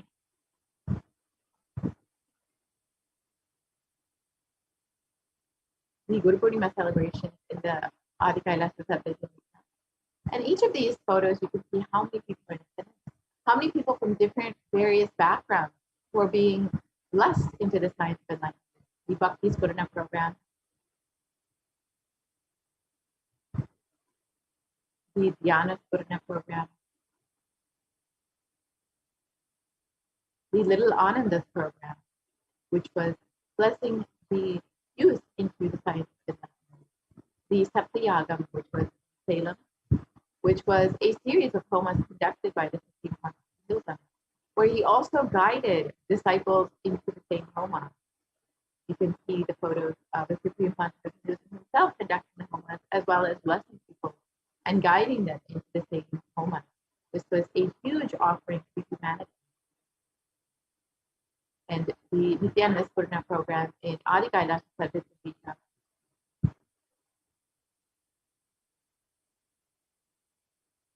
The Nithyananda Spurana program in Salem. And all of these programs help to guide people, to bless people, to prepare them for this superconscious breakthrough, to guide them through this pralaya, and to prepare them for this re-energizing process. However, the anti-Hindu elements made it nearly impossible for the Supreme Conscious of Hinduism to do the Padayatra and the re-energizing process by driving the Supreme Conscious of Hinduism out of India. So let us listen to Devi Parashakti's revelations on the solution for this. 2022 வரை India செல்ல வேண்டாமா என்று கேட்கின்றாய். நன்றாய் தெரிந்துகொள், சொல்வதை புரிந்துகொள். இந்த பெருநரகமான கிருமி போஜனம் இந்தியாவிற்குள் வரக்கூடாது என்பதற்காக 2020 பாரதம் முழுவதும் 12 ஜோதிர்லிங்கமும் பாத யாத்திரை செய்திடவே என் மகன் மூலமாய் திட்டமிட்டிருந்தேன். படுபாவிகள் ஓடத்தின் மாலுமியை ஊர்விட்டு துரத்தினார்கள். என்ன நடக்கிறதென்று பார். முறையாக கைலாய நாட்டின் தலைவனாக நிறை மரியாதையொடு நல் மதிப்பொடு என் நிஜாவதாரம் நித்யானந்தன் திருவடி மீண்டும் பாரதத்தில் பட்டு பாத யாத்திரை செய்த பிறகு மட்டுமே நீ அங்கு செல்ல வேண்டும். அதுவரை உன்னை காத்து செல்லாதே. ஓம் ஓம் ஓம். And Devi revealed that only when the Supreme Conscious of Hinduism is received in India as the head of the Kailasa with great reverence and respect, and is able to do the Padayatra and the re-energizing process of the 12 Jyotirlingas, only then will this pralaya end in India. And as we look around, we see so much of destruction and suffering. We see what the great rishis of Vedic civilization had forewarned as the Kali Yuga. The Kali Yuga is considered to be the worst of the 4 yugas, where man will be his own worst enemy. In the Purva Purana, the Vyasa tells this Kali Yuga is the worst of the 4 yugas in all the ages. People are sinful and forget the dharma, the four varanas and the four ashramas. In fact, men are so sinful that no prescribed penance atones for their great sins. The only place which is free from sin is the great sacred city of Varanasi, the Mahapuri. And in the Purna Purana, it also states that Lord Rudra, Paramashiva himself, is the avatar for the Kali Yuga. And the translation of this word, Brahma is the presiding divinity or Devata for the Krita Yuga, the first cycle of time. In the Treta Yuga, the second cycle of time, it is Bhagavan Havi, Surya, in which appeared Sri Rama. In the Dvapara Yuga, the third cycle of time, the presiding divinity is Vishnu. And in the Kali Yuga, the fourth cycle of time, the current age, the presiding divinity, the avatar is Rudra, Lord Maheshwara, Mahasavasva himself. And on the 2nd of January, 1978, out of his deepest compassion to protect humanity, Paramashiva himself descended into the human form in the Nijavatara of the Supreme Concept of Buddhism, Jagat Guru Mahasanidana, whose divine Bhagavan Nithyananda. And if Paramashiva had waited even one more year to take a human form, if he had waited till 1979, it would have been too late for humanity. So let us understand what this means in the Supreme Concept of Buddhism's own words.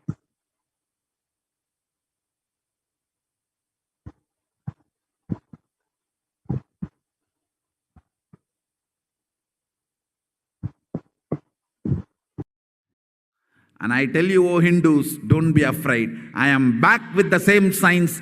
We are going to be rich.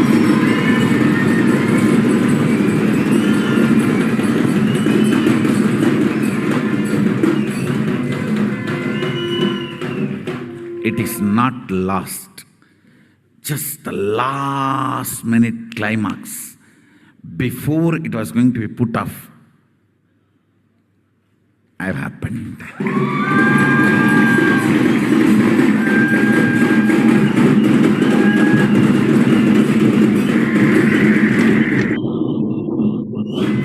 (1979) would have been late.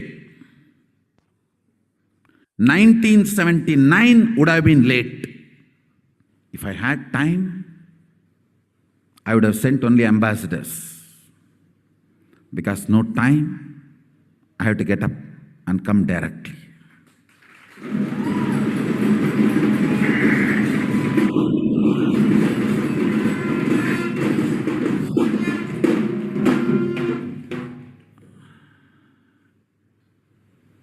O Hindus, feel blessed.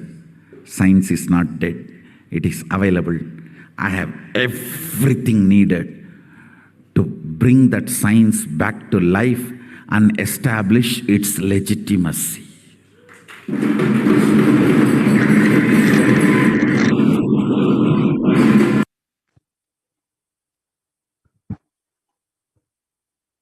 And the Avatar's advent on the planet Earth was to protect the world from this great cosmic deluge, to bring the new age, the Satya Yuga. So let us listen to Devi Parashakti herself revealing about it.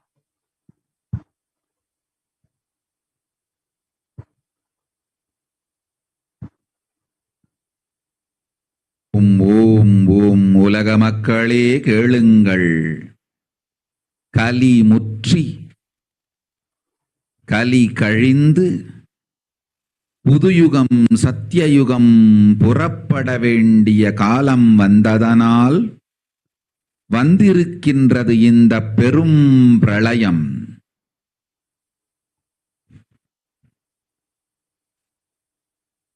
கவலை வேண்டாம் மக்களே.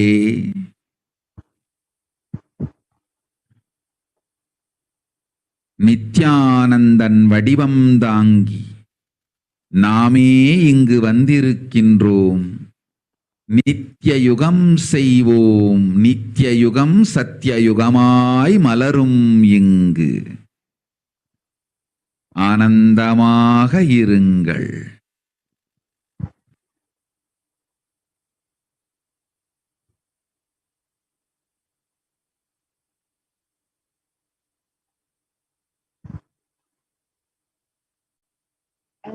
translation of Devi's revelation. People of the world, listen. The time has matured. The time has come, and it has matured into the time. Kali Yuga has matured, and over time, it has come for Satya Yuga to happen. So great Pralaya has come. Don't worry, people. In the form of Nithyananda, I myself have come here. I will make Nitya Yuga. Nitya Yuga will blossom as Satya Yuga. Be blissful. For this huge hell Giri Bhoj not come to India in 2020, I plan to do the Padayatra throughout the 12 Jyotirlingas through my son Swami. And in order to prepare for this, the avatar began the Padayatra at the mere age of 10. And the Supreme Consciousness began enriching people one person at a time with the great truth from the sacred scriptures and the secrets of higher living. Even at the age of all of his classmates were called the Yatra, where the Supreme Consciousness led them from Kuriyatam, Tamil Nadu to Tiruvannamalai, the birthplace of the Supreme Consciousness, and a huge pilgrimage site. And when the Supreme Consciousness was around 19 years old, all his fellow classmates at the Ramakrishna Math recall the Yatra, where the Supreme Consciousness led them from Chennai, Tamil Nadu to Tiruvannamalai and gave them an unforgettable pilgrimage trip experience. And the Supreme Consciousness continued walking the length and breadth of India, reaching more and more people and preparing each one until the Supreme Consciousness founded the international mission, the Nithyananda Sangha, and to revive Kailasa International on the 31st of December, 1999. And the Supreme Consciousness established the first Kailasa enlightenment ecosystem, the Tiruchengodu Adinam, on the 14th of April 2001. And here you can see the photos of the Supreme Consciousness on the day of the inauguration, when he was just 23 years old. And in 2003, the Avatar continued his Vijayatra all over the world to enrich people from various backgrounds.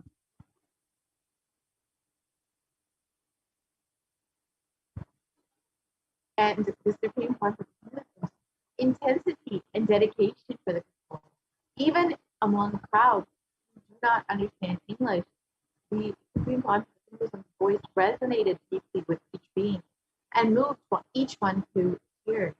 Here you can see in Guadeloupe and in Brazil, the people receiving Supreme Consciousness with so much of gratitude and affection, despite not understanding any of his teachings necessarily.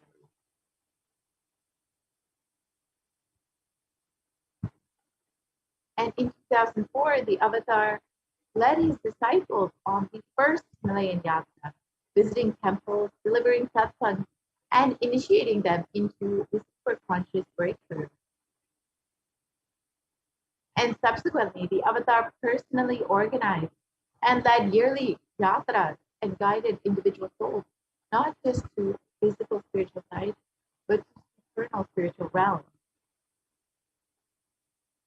And in 2006, the Padayatras were taken to the next level with the Kodikan Padayatra, with crores of people participating, and each person impacted by Nithyanandeshwara and Nithyanandeshwari, who traveled from city to city, blessing each being who laid eyes on them. And here's a short clip of the Kodikan Padayatra, and you can see how much people were blessed to be in the presence of the Supreme Consciousness and how they are literally overjoyed to see just his very form.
Padikantadayatra culminated with the consecration and inauguration of the Garba Mandir, the sanctuary for Nithyanandeshwara Paramashiva Nithyanandeshwari Parashakti, and the Vayungalinga in Adi Kailasa Sadhya Bangalore, South India.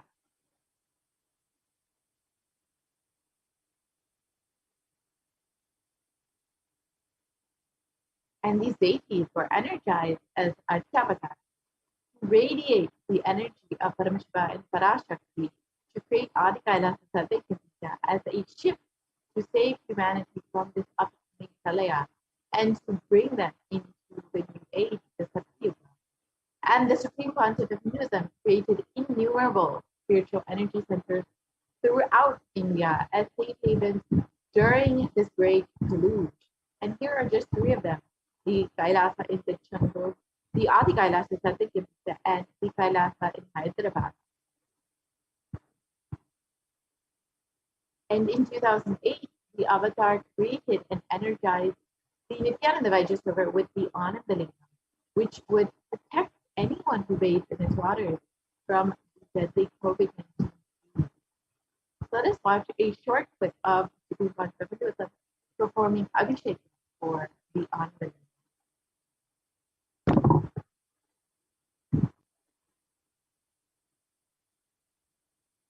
नमस्सहस्राक्षाय च चतुर्धन्वने च नमो गिरिशाय च जिपिविष्टाय च नमो मीढुष्टमाय च शुमते च नमो स्रस्वाय च वामनाय च नमो बृहते च वर्षीयते च नमो वृद्धाय च संवृद्धने च नमो अग्र्याय च प्रथमाय च नम आशवे च जिराय च नम शीघ्रियाय च शीघ्राय च नम ऊर्म्याय च वस्वन्याय च नम स्रोतस्याय च दीप्याय च नमो ज्येष्ठाय च कनिष्ठाय च नम पूर्वजाय च परजाय च नमो मध्यमाय च पगल्भाय च नमो च गण्याय च बुद्ध्याय च नमः सौभ्यम्याय च क्षेम्याय च नमः उर्वर्याय च खल्याय च नमः श्लोक्याय च अवसान्याय च नमः वन्याय च कक्ष्याय च नमः श्रवाय च प्रतिश्रवाय च नमः आशुषेणाय च आशुरथाय च नमः शूराय च अवभिन्दते च नमो वर्मिणे च वरुथिने च नमो बिल्मिने च कवचिने च नमः श्रुताय च श्रुतसेनाय च नमो दुन्दुभ्याय च हनन्याय च नमो दुष्टवे च प्रवृषाय च नमो दूताय च प्रहिताय च नमो निषङ्गिने च श्रुतिमते च नमस्तीक्ष्णे च वेजायुधिने च नमस्वायुधाय च सुधन्वने च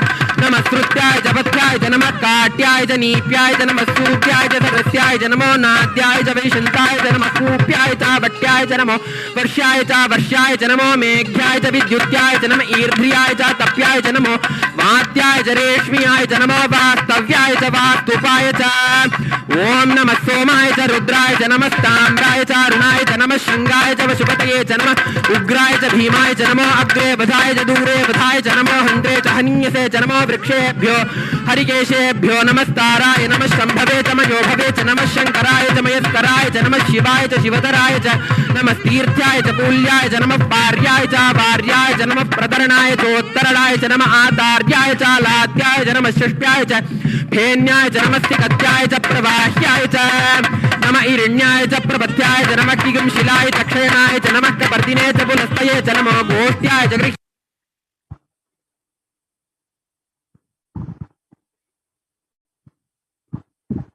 And in 2009, the Avatar held another Kori Puja and garnered international attention, creating a movement where lakhs of Hindus were once again embraced Hinduism.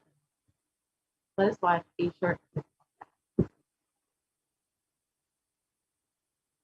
போல நின்பதம் கண்ட என் மனோ நித்ய சத்குரு நித்ய சத்குரு நித்ய சத்குரு நித்யனே நித்ய சத்குரு நித்ய சத்குரு நித்ய சத்குரு நித்யனே நின்முகம் நீனைந்து இங்கு நிர்மலமாகவே ஆனதே இதய சக்கரம் அனகதமும் இனிமையோடு திறந்ததே நித்ய சத்குரு நித்ய சத்குரு நித்ய சத்குரு நித்யனே நித்ய சத்குரு நித்ய சத்குரு நித்ய Sadhguru நித்யனே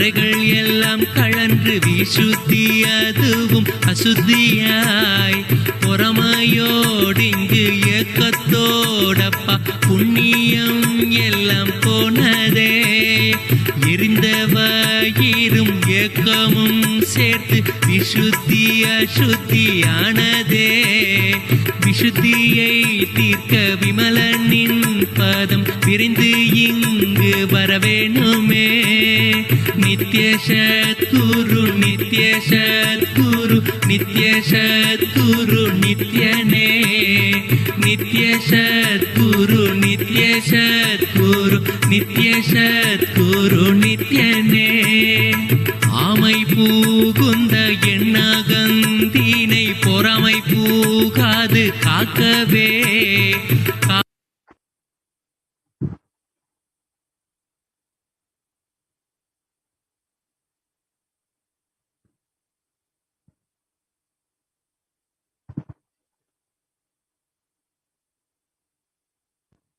You can continue to the next slide, please. Wherever the avatar's feet have graced the planet Earth, there the seeds of super consciousness have been sown. With over 1,000 Kailas enlightenment ecosystems established all over the world, over 1 billion people have been enriched by the sacred secrets from our scriptures and blessed into the science of enlightenment. And in the next few slides, you'll just see some of the Kailas enlightenment ecosystems established by the Buddha to bless humanity, to guide them through the pralaya, and to create an ecosystem where the science of enlightenment can be shared. So the first that you'll see here is the Adi Nithyananda, the Kailasa Nido, which was the first Kailasa established by the Supreme Consciousness. The Adi Kailasa Sadhya in Bangalore, India. The Kailasa in Tirunelveli. The Kailasa in Columbus, Ohio. The Kailasa in Los Angeles, California. The Kailasa in San Jose, California. The Kailasa in Seattle, Washington. The Kailasa in Houston, Texas. The Kailasa in Charlotte, North Carolina. The Kailasa in New York, the Kailasa in Washington, D.C.,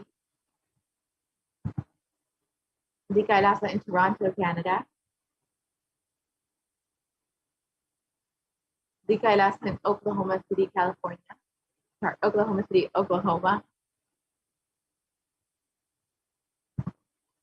the Kailasa in Phoenix, Arizona, the Kailasa in St. Louis, Missouri, the Kailasa in Oman, the Kailasa in Dubai, the Kailasa in London,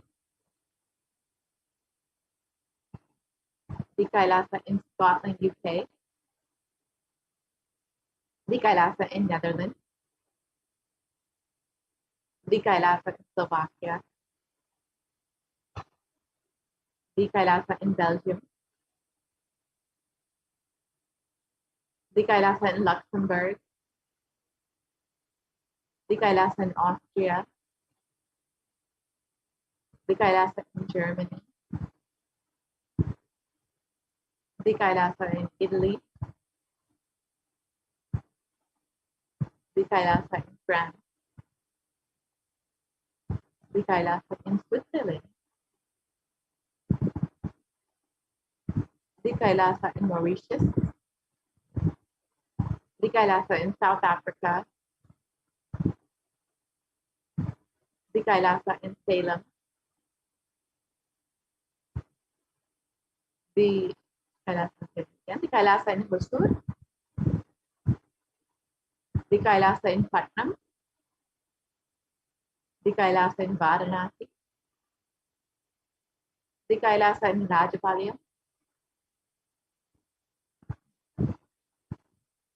the Kailasa in Hyderabad, the Kailasa in Kerala, and the Kailasa in Gujarat, which is the Yogi Service. The Kailasa in Tiruvanmiyur, the Kailasa in Alankulam, the Kailasa in Tambaram, Chennai, the Kailasa in Avadi, Chennai, the Kailasa in Chennai again, the Kailasa in Melbourne, Australia, the Kailasa in New Zealand, the Kailasa in Singapore,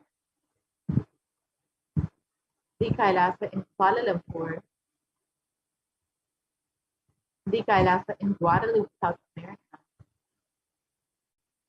And all of these Kailasa were created as a community to foster the science of enlightenment, to bring a superconscious breakthrough for this for humanity and to guide them through this pralaya and to ensure humanity survives this great cosmic delusion. The Supreme Pontiff of Hinduism created the sovereign order of Kailasa with thousands of sannyasis with no discrimination against caste or religion.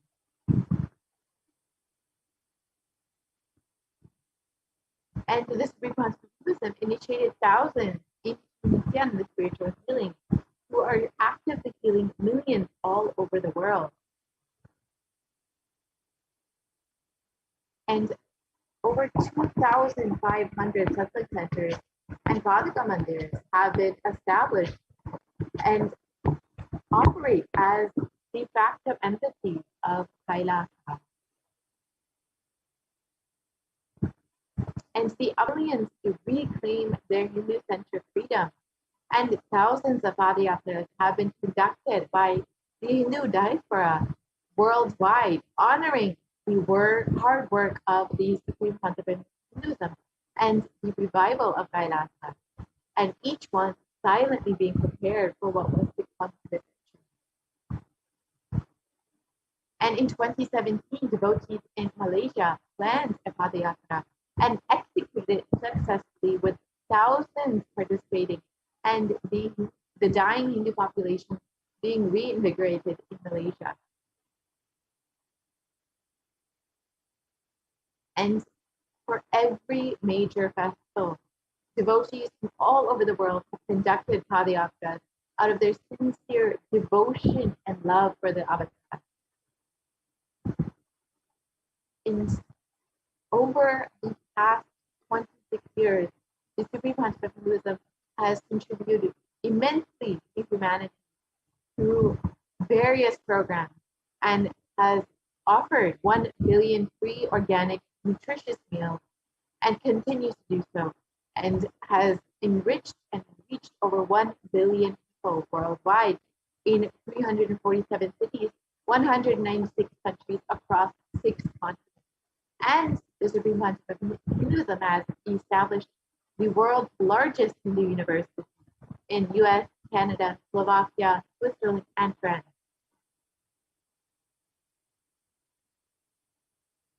And the Kailasa is the world's largest and greatest digital Hindu nation with over 1 billion views. You can connect with us on our various platforms on social media, including Twitter, Instagram, Facebook, YouTube, WhatsApp, and many more. And you can visit kailasa.org, nithyananda.org, nithyanandahinduuniversity.org, Kailasa TV, and Kailasa Nithyananda TV to learn more about the various offerings that you can receive through becoming an e-citizen of Kailasa. And you can, of course, also connect with us on your phone through the Enlightened app, where you can literally have enlightenment on your phone. Have Swamiji's continuously with you. So if you would like to sign up for any of these and connect with us through any of these, you are more than welcome to do so. And connect to become an e-citizen of Kailasa by visiting kailasa.org. And all of these offerings from the Supreme Conscious Buddhism are to enrich humanity, to guide them through this pralaya, and to bring the super conscious breakthrough for humanity. So if you would like, you can sign up today and avail all of the benefits of becoming an e-citizen of Kailasa. So with this, we will conclude this segment of the program and move into the next segment of the program, which is the offering segment, where you can learn some of the various offerings that you can make to Devi Parashakti. Devi has been continuously blessing us, continuously guiding us, literally holding our hand as our mother through this pandemic, through this pralaya, to ensure that we are protected. And if you are just overflowing with gratitude and love for your cosmic mother, you are welcome to stay tuned to the next segment and see how you can offer your love to Devi through the various offerings. So we will be right back after a very quick break and enter into the offering.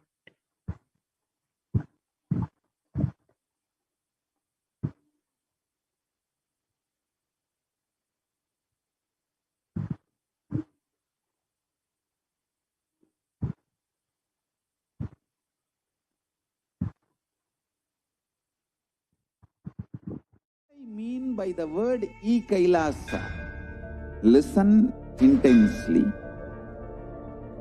Enlightenment ecosystem, literally enlightenment itself, in your own home, ever you are. If you come to Kailasa, it's okay. Kailasa can come to you. Kailasa coming to you is e-Kailasa.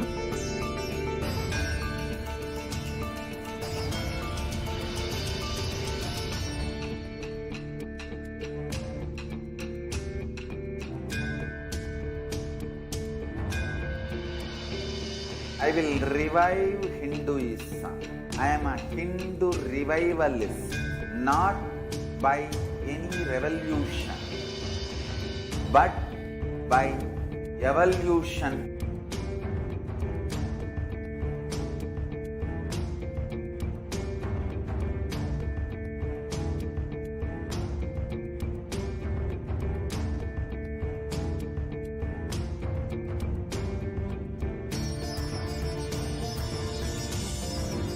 And setting model communities.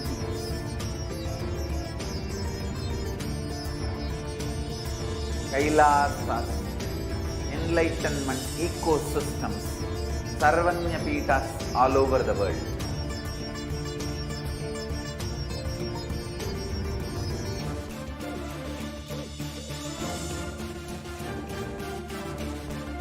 All powerful cognition, knowledge.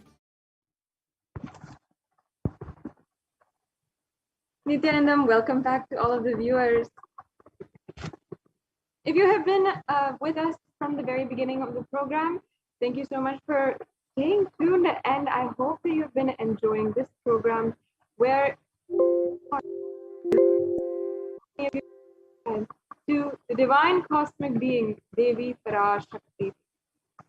I wish and I hope that each and every one of you are enjoying this experience. And if you have any comments, questions, suggestions, you can always comment down in the comment section in any of the social media platforms that you are tuning in from. And I also would like to share with all of the viewers, if you haven't already, there will be a live special darshan, Bhava Samadhi darshan of Devi Parashakti at 6 a.m. Indian Standard Time on the 20th of August, and that's just not too far away. And I'm so eagerly awaiting the divine darshan of Devi Parashakti. If you have been joining in for the last few weeks during the month of Adivelli, it's been an absolute exquisite spiritual feast, the darshans. that each and every week the Supreme Pontiff of Hinduism is praising as Devi Parashakti in her divine forms. And it's just been, I can say, a feast, absolutely fulfilling, not just for the hunger of the stomach, but the hunger of our soul itself, our consciousness itself. And on this auspicious occasion of Varalakshmi Vratam, every year, this is the time that we celebrate the Varalakshmi Vratam. We celebrate Devi Parashakti in the form of Lakshmi in all of her various different forms, giving in abundance. That is the significance of Lakshmi. And this is a perfect time for you to make an offering to Devi Parashakti. Once again, I'd like to reiterate to all of the viewers that there's so much in our lives that Devi Parashakti has given, and especially for us Kailashians, Devi Parashakti has manifested for the last over 5 months on just continuously giving us, attending to us, taking care, no matter where we are in the world, no matter if we are joining in from Kailasa's de facto spiritual embassies, or if we are joining in on our own, just connecting through social media. If we are connecting, Devi Parashakti has made herself available, manifesting through the Supreme Pontiff of Hinduism, answering our questions and giving us and granting us our boons, revealing the past, present, and future, guiding us through these extremely intense and strenuous times. And especially for us Kailashians, we know, at least we know, and if I'm talking to any of you Kailashians out there, we know that Devi Parashakti has literally made us feel as if we are inside, we are in the calm of the storm. While so much is going on outside, social upheaval, a global pandemic, lockdown in all fronts, we are safely sitting inside attending Paramashivoham program or attending the Kailasa courtyard sessions. If any of you are tuning in right now and joining us, this is the time that we can offer our gratitude for being a part, for Devi Parashakti manifesting our lives, making herself available and helping us. These offerings are a divine gift of pure love, devotion, and oneness. And these might be extremely foreign to you, these concepts. Pure love might be something that you don't believe in, devotion, something you never experienced, and oneness, you can't even relate to it. And you don't ever feel oneness and maybe not even experience what it might be like to experience yourself as one with all of existence. But understand that in Sanatana Hindu Dharma, pure love, devotion, and oneness are the very core fundamentals in a very real experiential way. Nowadays, we don't offer gratitude in our lives for anything, even the smallest of things. We're not able to have that gratitude and appreciation for all things in our life. And we usually deal things with a give and take. In the Guaranteed Solutions book, the Supreme Pontiff of Hinduism has authored himself and given so many different programs on this very subject of opening gratitude in our lives and going from discontentment to gratitude.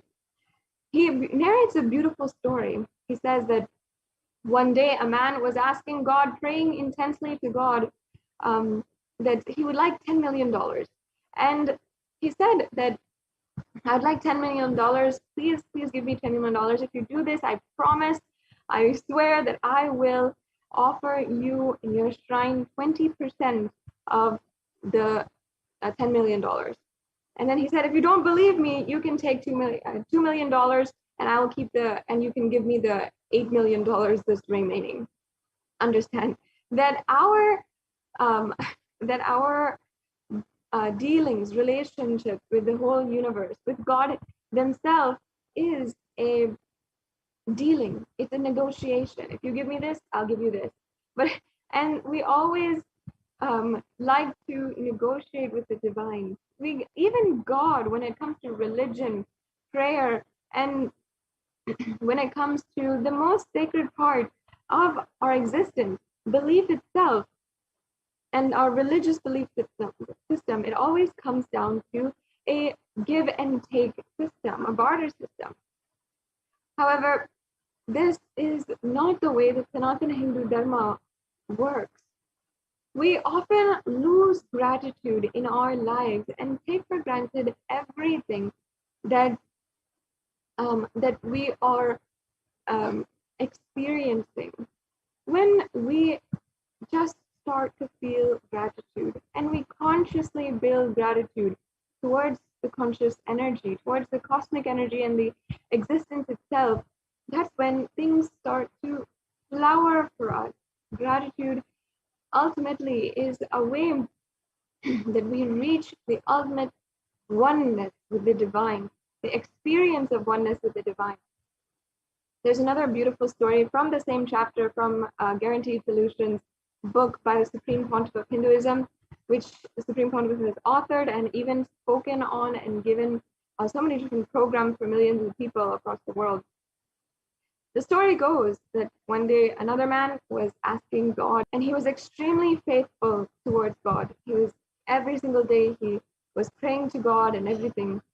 And he said he prayed that in a very near-death experience, he saw his whole life as if he was walking on the beach. And he saw many times there were two footsteps and two pairs of footsteps, and he understood that that was God there with him, and God was with him in throughout his whole life. But he saw that many times when he was alone and he was feeling alone in his life, and when he really, really needed God, there was only one pair of sand. And he asked God, "What is this? Why have you just left me there?" And in his prayers, God answered him, "Understand, it is not your footsteps there. I was the one who is carrying you during those times, and it's my footsteps." When we understand this, we will understand that God, existence, cosmic energy, the divine, is continuously there with us, no matter what. The Supreme Pontiff of Hinduism has enriched, has transformed the lives of millions with just the enlightening touch, the diksha that he is giving. Not just with that, but feeding so many people with more than 1 billion meals served, and making himself available to give us the ultimate knowledge to transcend the pain and suffering in every conflict in our lives. The Supreme Pontiff of Hinduism, during the darshan, and when a devotee, a person who goes to him and requests for something, often the response they get is, "I'll take care, I'll be with you." It's just these words that has brought so many millions of people, including myself, through the toughest times in their life and even through this global pandemic, and has made them survivors, leaders, and agents of change in the world to transform and become the highest reality that they would want to be. So it's not just myself, but so many millions of people who can attest to the fact that this simply offering our gratitude and understanding that the Supreme Pontiff of Hinduism, incarnation of Paramashivoham himself, and the divine cosmic beings will simply take care of us. And existence is carrying us forward. That helps us understand when we consciously build this, we are literally manifesting, paving the way towards experiencing oneness. Understand that there's actually two religions in the world, the two types of religions. One is a religion out of prayer, when we continuously ask, even in our prayers, we are just asking for things. And there's another, which is the religions of gratitude. The religions of prayer and praying out of fear of God or out of greed for something never lead to transformation. That's what we should understand deeply. The religions, when we pray and when we're continuously asking, we'll never experience that fulfillment in our lives. We'll never experience transformation inside of you.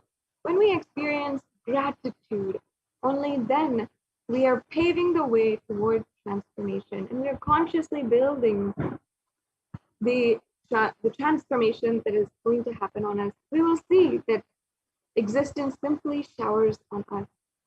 So that is the context behind every single offering, consciously building gratitude. And understand that the Supreme Pontiff of Hinduism always says that through these offerings, until you manifest your reality as you wanted, we will manifest it for you. So even whatever you want in your life, don't worry, we will take care. And through these offerings, as we have seen so many times, we'll be able to simply see manifest your reality as you want it. So we'll be going through and literally peeling layer by layer, understanding the various offerings that we have, how we can consciously build our gratitude in our lives to Devi Parashakti and to the Supreme Pontiff of Hinduism, incarnation of Paramashiva. And before I enter into this segment, I would like to first offer my love, my gratitude to Devi Parashakti through this Dhyana Shloka. And the Dhyana Shloka is nothing but the beautiful remembrance of Devi Parashakti, remembering her beauty, her radiance, her resilience, and her power, and admiring that for myself, cherishing that within my inner space. And now let me chant the Dhyana Shloka, and let us all be in that space as we are entering into this segment. Indunivabedakaravahinayanam syat pankajabharabhayajapakshasarayuktam angahimabhushana vichitravasanam syat tungamukattojwalamanonmani swarupam.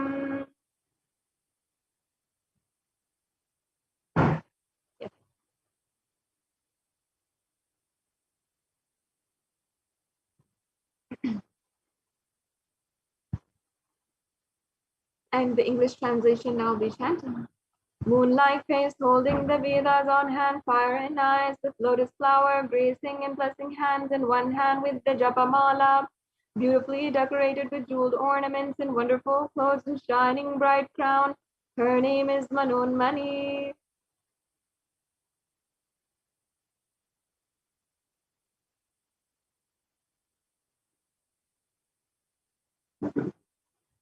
Dhyaye devim trinetram shashinibhavanam vedahastam dadanam savye padvam varadamapare chabhayam chakshamalam divyerabaranir vibhushitatanum brahmadi vippujitam devimeva manonmanim pratidinam kamatradatrim shubham.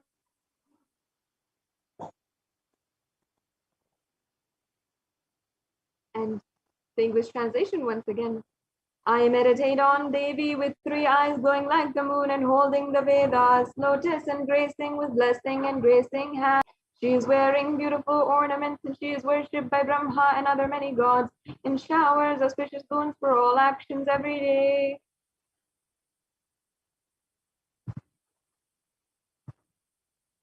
Yes. So having invoked and invited, cherished, offered our love to the presence of Devi Parashakti herself, now let us peel layer by layer and understand the context behind the various different offerings that we have today. Understand, as I had said and shared with each and every one of you the context beforehand, these offerings are consciously building our gratitude. And Sanatana Hindu Dharma is a religion of gratitude, not of prayer. And when we only consciously build our gratitude, do we have that as a jumping board into the experience of oneness with the entire existence. So now, here we have the significance of the divine element gold. Gold has a lot of economic and social value nowadays. And of course, not nowadays, but of course, since time immemorial, since we itself know for all human civilization, gold is a very valuable item. And And it's an element not just of economic and social value, but sacred value, a sacred sentiment behind it. And it has so much of sacred properties behind as well. It's not just something that is a lot of money, or it's not just something that can place value in your relationships when you give it as a gift, but it has sacred value. Understand that gold is a divine element. It purifies anything that it touches, and it's an element of spiritual significance and great spiritual power. It infuses sattva energy inside of anyone who touches it, even anyone who wears it, or anyone who sees it, or anyone who operates in its vicinity. And that is why gold is present in all the scriptures, the Agamas, the Vedas, the Shrutis, Smritis, Itihasas. It's a very, very fine alchemy product, which can be literally implemented as a superconductor for super consciousness. In Hindu scriptures, the gold is offered in the rituals. It has so much of significance. And in the Hindu civilization, everything was built in gold and exchanged in gold. When one was to be saved from life-threatening diseases, gold was offered as a ritual fee. And kingdoms were built with huge doors of gold. The streets would have huge columns of gold. Imagine the city of gold that we have always, from the very young age, dreamt about is actually sourced from the Vedic scriptures and from Vedic civilization itself. In fact, we know for a fact that even all of the conquests upon the in India from the very beginning of the colonial times, and even the times when there was no flights, no cars, and people were going about exploring the world on ships, India and the Hindu civilization was known for its riches and it's just a city of gold. And that is why people were attracted there in the first place. Just because it was just a city upon city of riches, it was a whole civilization that they had so much. And that is because we knew that gold is a supreme element for offering gifts and for literally understanding the sacred context, and literally where we understand and see all divine beings, all existence itself as divine itself.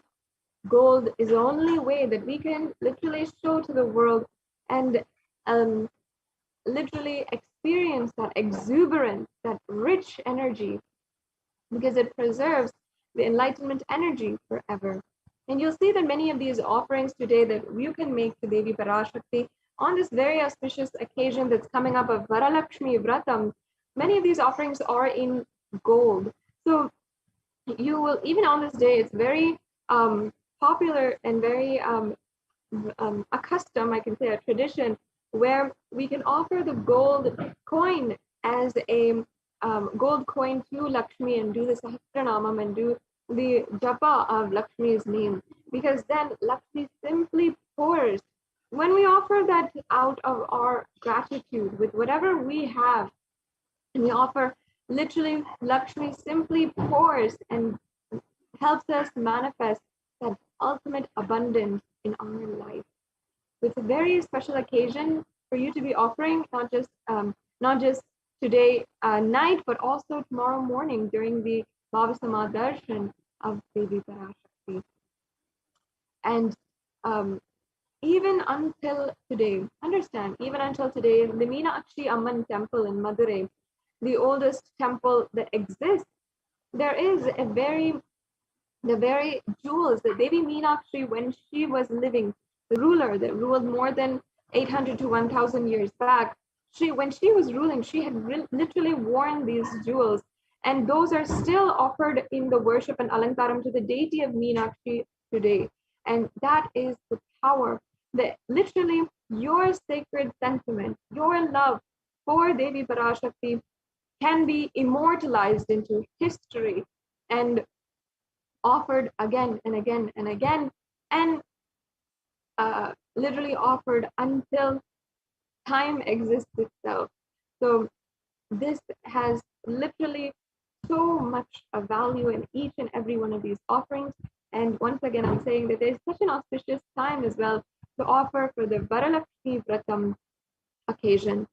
So let's now enter into all the different offerings that we have today. We have the E-Hundi offering first. This is a very simple offering, and in our tradition, Hindu tradition, it's not just offering we make for our special occasions, or we make for when we are going on into something new in our lives, and when we have decided, yes, God has given me everything in my life, let me move on to the next.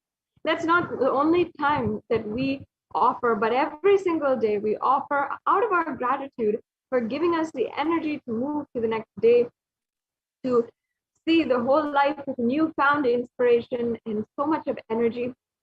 We offer this E-Hundi offering. And in fact, we go to the temple every day because we are naturally attracted to a higher power. In fact, even if in your life you feel that you might not have the belief for God as it says, but you are naturally attracted to higher power, why then can you say that you might be so infatuated with things that demonstrate highest power in your life, whether it be in the field of business and relationships, or even in the animal field, even when we are going in, even in the animal kingdom, even when we go to the zoo? Why do we have so much of infatuation with the tigers? Because they demonstrate power. And somehow we are reassured inside of us when we see the higher power in our life. And in Hindu civilization, we understood that, we knew that the existence of divine energy literally gives us that reassurance. And for just that giving us that reassurance, yes, I know the existential energy is there, it's taking care of us continuously, we offer out of gratitude. That is the significance of the Kundi offering. And every day, even I remember every day when going to the temple, even if my whole family was a part of the temple and we were so involved in the temple, simply we will offer a few coins, $1, how much ever we want into the hundi. My mother would give me a few coins and I will simply just offer, put it in the hundi. And it was not out of a prayer or anything like that, but just simply because we'd like to offer, and Devi Parashakti has made herself available for each and every one of us. So that experience, to complete the experience of the temple for you, we have brought that to the digital platforms, and you can offer it through the e-hundi. So this is once again a general donation that you can make. A general donation that you can make either out of on the YouTube super chat is one option, where you can, if you are joining in from YouTube and you know what the super chat option, or you can go through the payment links and the payment gateways in order to make an offering through the e-hundi. And of course, here we have the verse from the scriptures, where it shows us how Devi Parashakti is the acceptor of all devotion. Bhakti Priya, Bhakti Gamya, Bhakti Vashya Bhayapaha, Shambhavi Sharadaradhya, Sharvani Sharmadayini. Devi is fond of true devotion and is realized through true devotion. She can be won over through true devotion, and she removes all fears.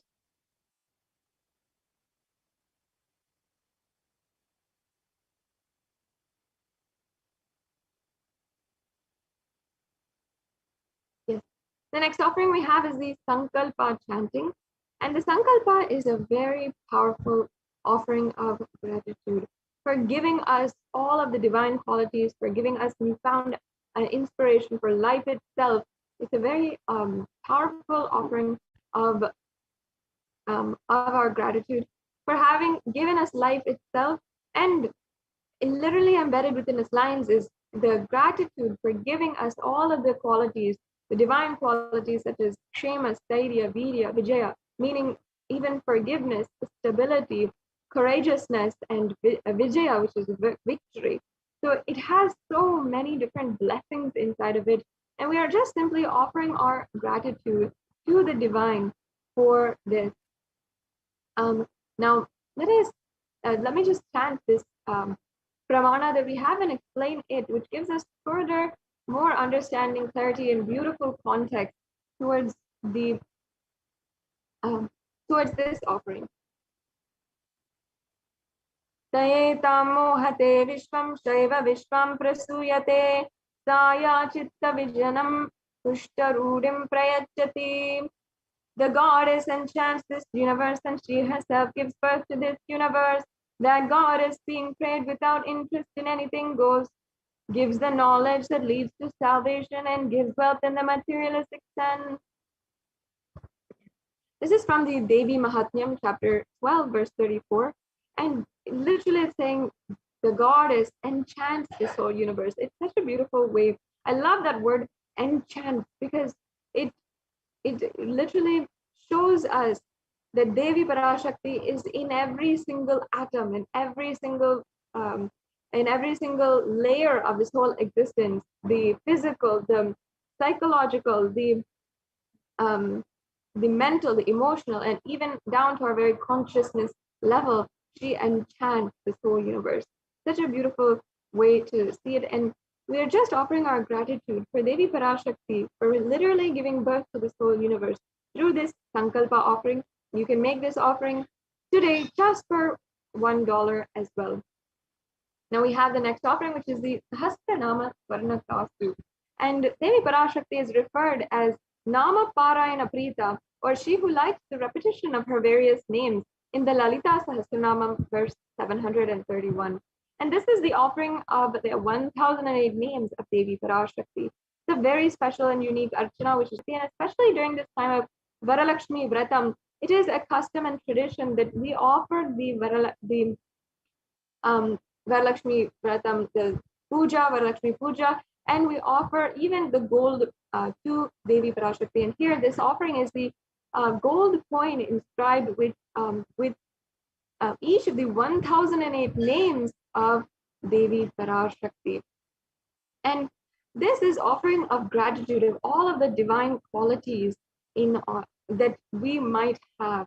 For example, you might feel you have so many divine or even qualities such as being able to love, being able to have intelligence. All of these are the qualities that we are that have happened in our life, and for some reason we might even take these for granted.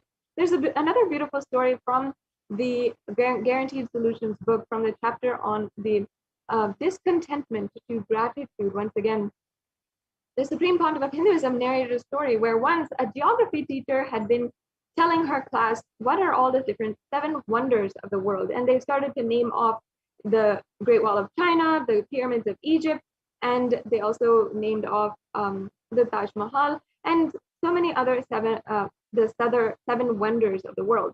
And one girl who was sitting in the back of the classroom was sitting very quietly, and she didn't understand what was going on.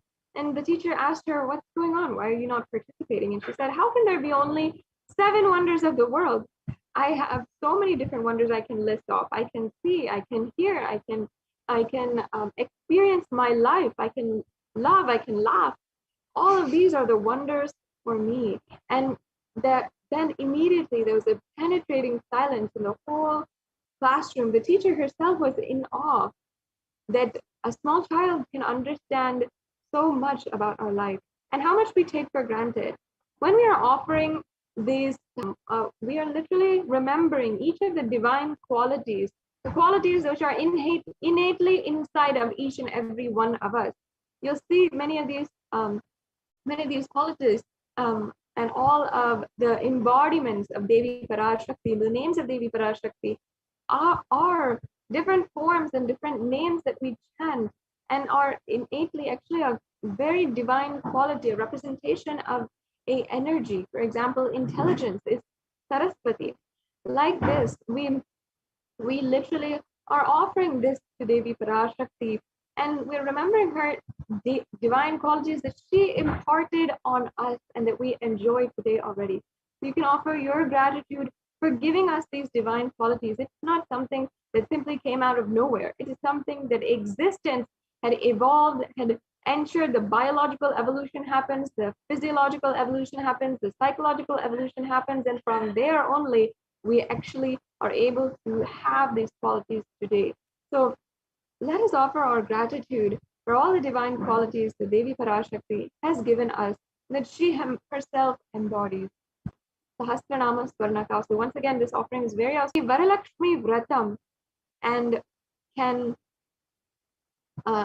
bring so much more auspiciousness in your life just if we offer our gratitude. You'll see how Devi herself showers on us.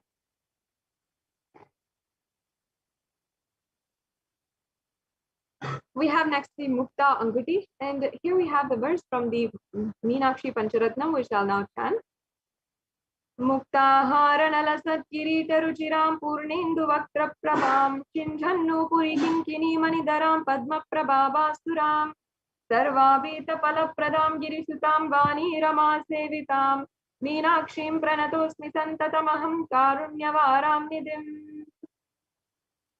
And the English translation says, I bow down to the goddess Meenakshi, whose crown has garlands of pearls and face shining like the full moon. She wears anklets that are studded with gemstones and has small bells. She is shining like the splendor of a lotus, who grants all wishes, the daughter of the cosmos, and who is worshipped by goddess Vani and Rama. Remain ever bowing to the goddess Meenakshi, the ocean of compassion. Yes. Devi Meenakshi is the embodiment of compassion. Always, just to remember, Devi Meenakshi is something that brings so much of joy. And Devi Meenakshi actually is the embodiment of compassion. In human history, we have even human history that is anthropologically and archaeologically recognized today. We have even when humans started first living and started first even being in the hunter and gatherer mode, they lived in separate tribes all over the world. And even there's evidence of these tribes and these small civilizations going to war with each other. And this is archaeologically proven. It's at that time, thousands of years back, when Devi Meenakshi is the incarnation of Parashakti, who came down in that time in human history to unite all of the tribes and the various different nations that had formed across the world, the civilizations that had formed across the world. And that Devi Meenakshi had literally conquered in every single place and did the divine conquest in all 8 directions and gathered every single one of these tribes and made the first sovereign civilization all under one rule. And when she had gathered everyone and helped each and every tribe put apart their differences, drop the wars and conflicts that they were going on, that they were doing just as mother does, even between 2 siblings, and she brings them together and she says, look, let's work together. She literally brought down Kailasa on planet Earth, helped the whole civilization advance to the next level. And this was the earliest civilization on planet Earth. And there is actually archaeological proof of this. Devi Meenakshi was real, and she's not just a figment of our imagination in Sanatana Hindu Dharma. She is real, and she was the sovereign queen ruler who literally happened on planet Earth to unite each and every one of us. And it was out of her compassion that she had literally come down to planet Earth and united all the civilization and advanced the whole civilization. So we can offer this Mukta Anguti in order to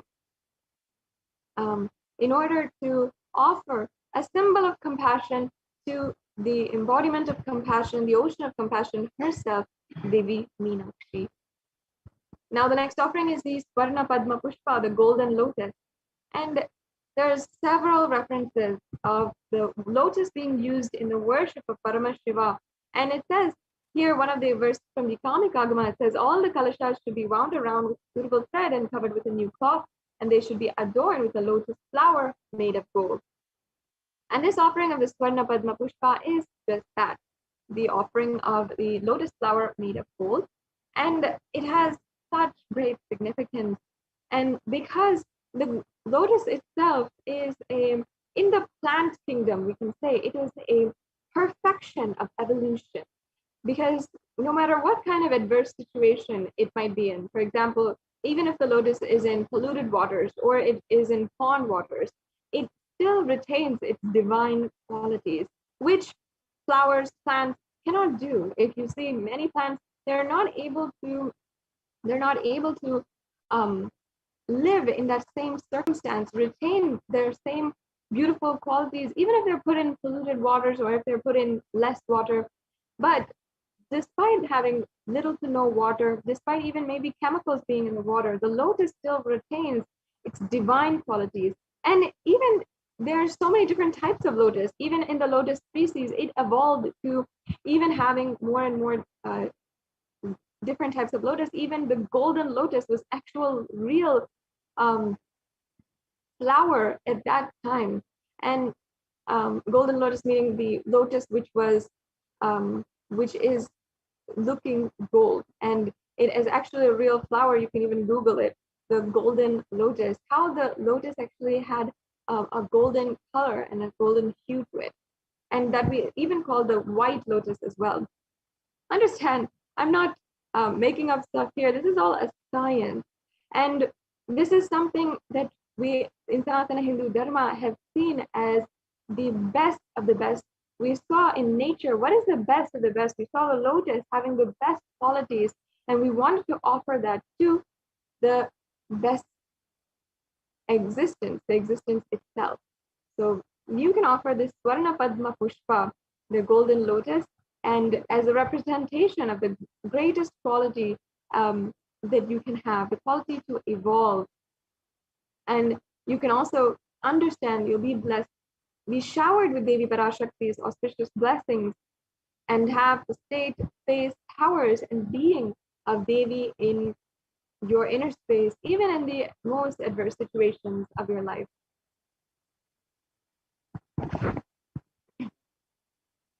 The next offering is the Swarnameti, the golden toe ring.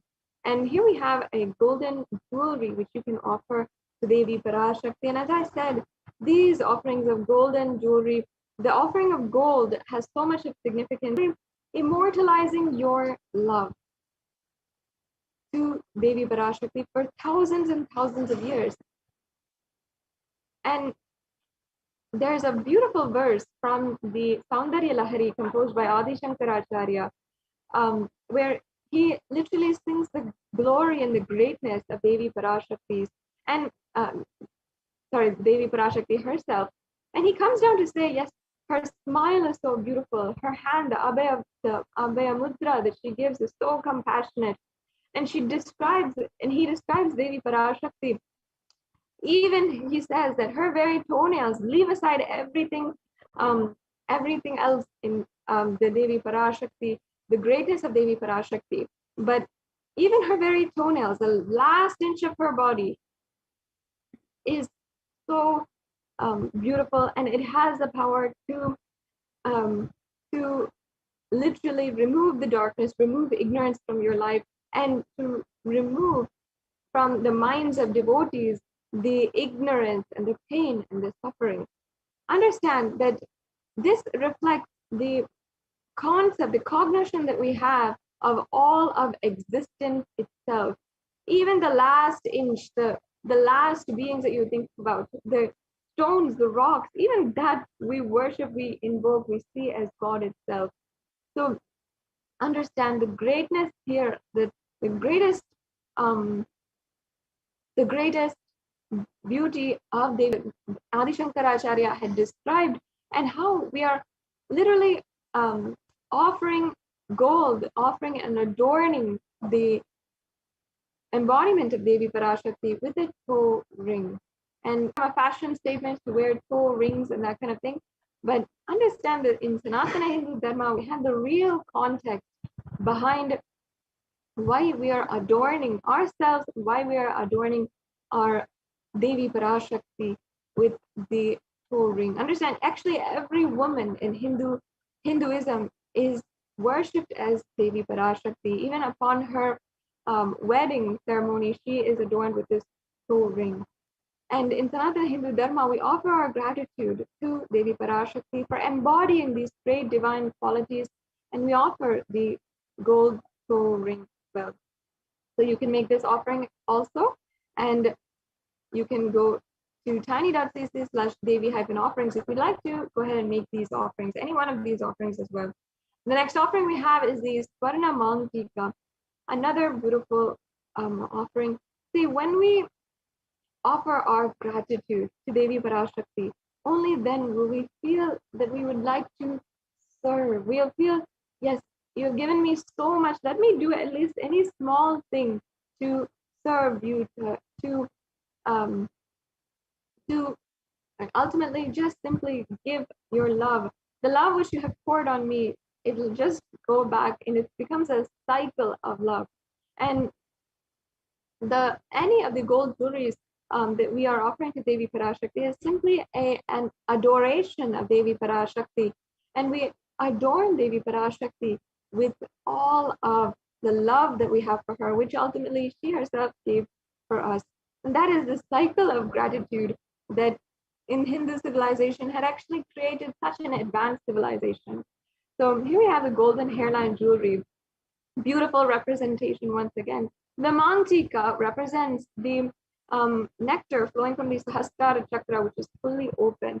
And the Sahasrara chakra, if you don't know, is the chakra of the crown center. So at the very top of your head, and that is actually represented by the 1,000-petaled lotus. So there you have another reference for lotus. And the 1,000-petaled lotus, when it blooms and you experience the bliss of gratitude in your life, that is represented by the Mantika. And Devi Parashakti is the very one who was initiated by Paramashiva. Her Sahasrara chakra opened, and we represent that the nectar overflowing from Devi Parashakti and her open Sahasrara chakra with the Mantika. So now we have the verse here, and it also says that Devi Parashakti is the Shuddha Sarabhi Varshani, she who makes that beautiful nectaral experience of bliss happen in us and makes the nectar flow from all of our nerves. The very pleasant experience of the ultimate. Such a beautiful verse. Yes. Now, next we have the next offering here, and I'm going to be going through the next offerings very quickly because we already are in time for the next segment here today. And we have the Pratyak, and in this Pratyaksha Pada Puja is an offering to the Supreme Pontiff of Hinduism, the Jagat Guru, the Guru for the whole universe, who has literally come down in order to take us through this pralaya, help us sail through this cosmic deluge. And whether it is Adi Shankaracharya who composed the Sri Guru Paduka Stotram, and he sung the greatness, the glories of the Guru Paduka, which literally, as he says, is the boat that takes us through and helps us through the Ananta Samsara Samudra, the endless ocean of samsara, pain and suffering.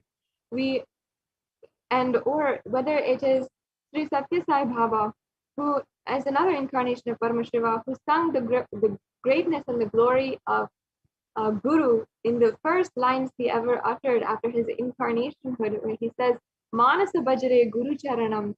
And he said, literally, that means my heart, my whole being, my whole Manasa sings Bhajare, the glory of the Guru Charana, the Guru's Padukas or the Guru's feet.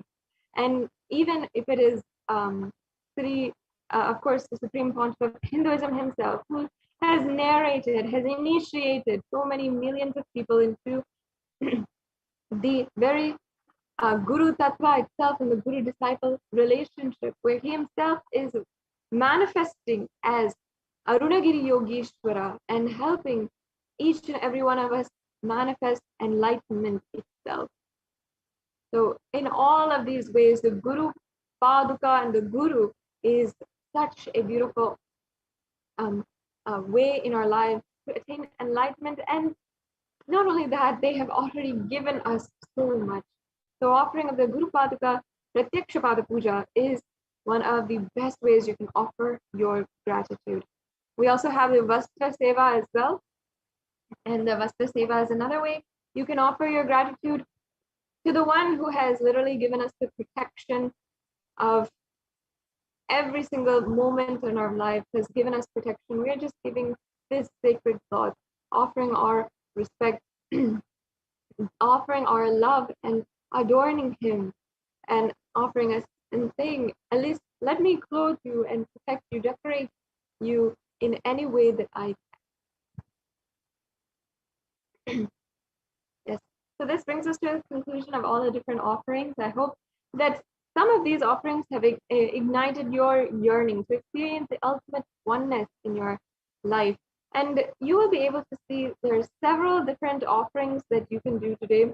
And that there are several different levels of the offerings. You don't have to feel any impossibility. That's another beautiful thing. Understand again that the Sanatana Hindu Dharma is not a religion of prayer, it's a religion of gratitude. And gratitude can only help us pave our way towards enlightenment, an experience of oneness itself.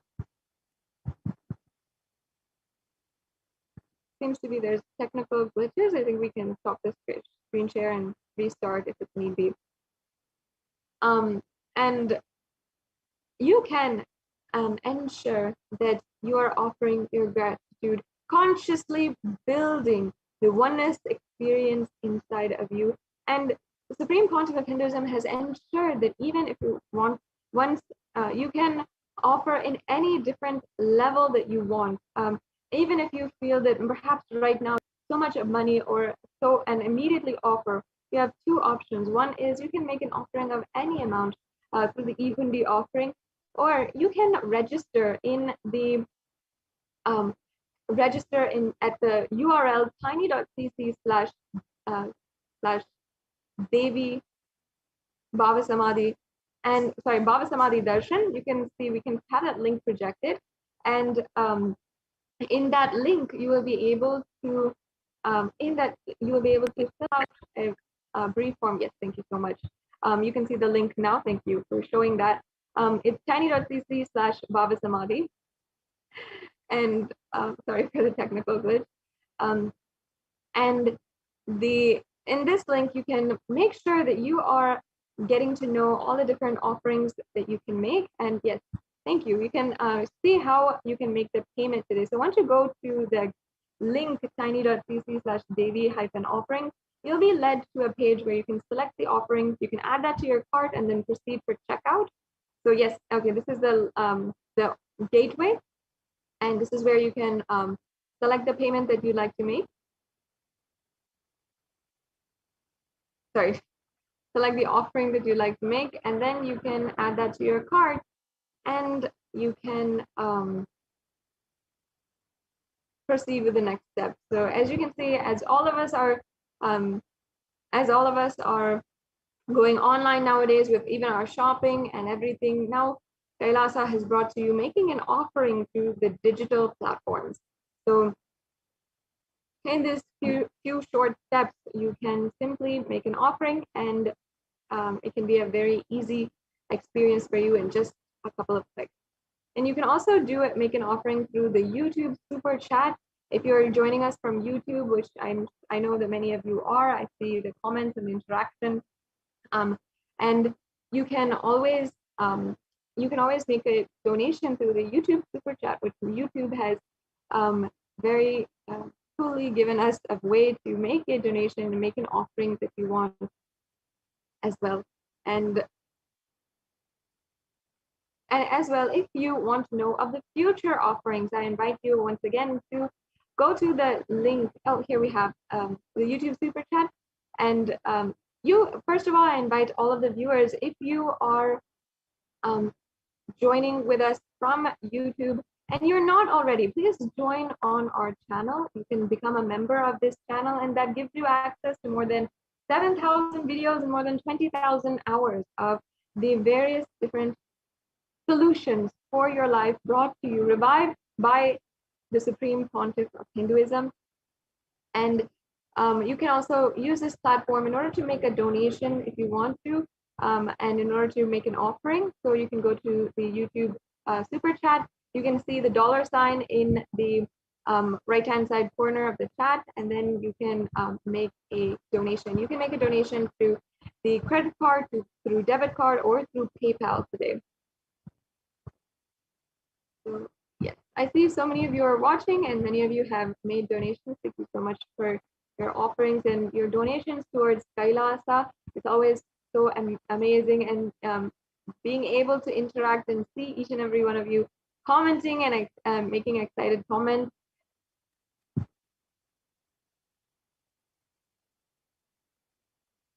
Yes, and once again, I'm very, very excited to announce to each and every one of you that we will be having the grace and blessing of the live Devi Bhava Samadhi Darshan on the occasion of Varalakshmi Vratam. So in a few hours, auspicious time, and I can feel it literally in my whole being, the auspicious time that is fastly approaching us. And you can ensure that right now is the time that you are getting prepared.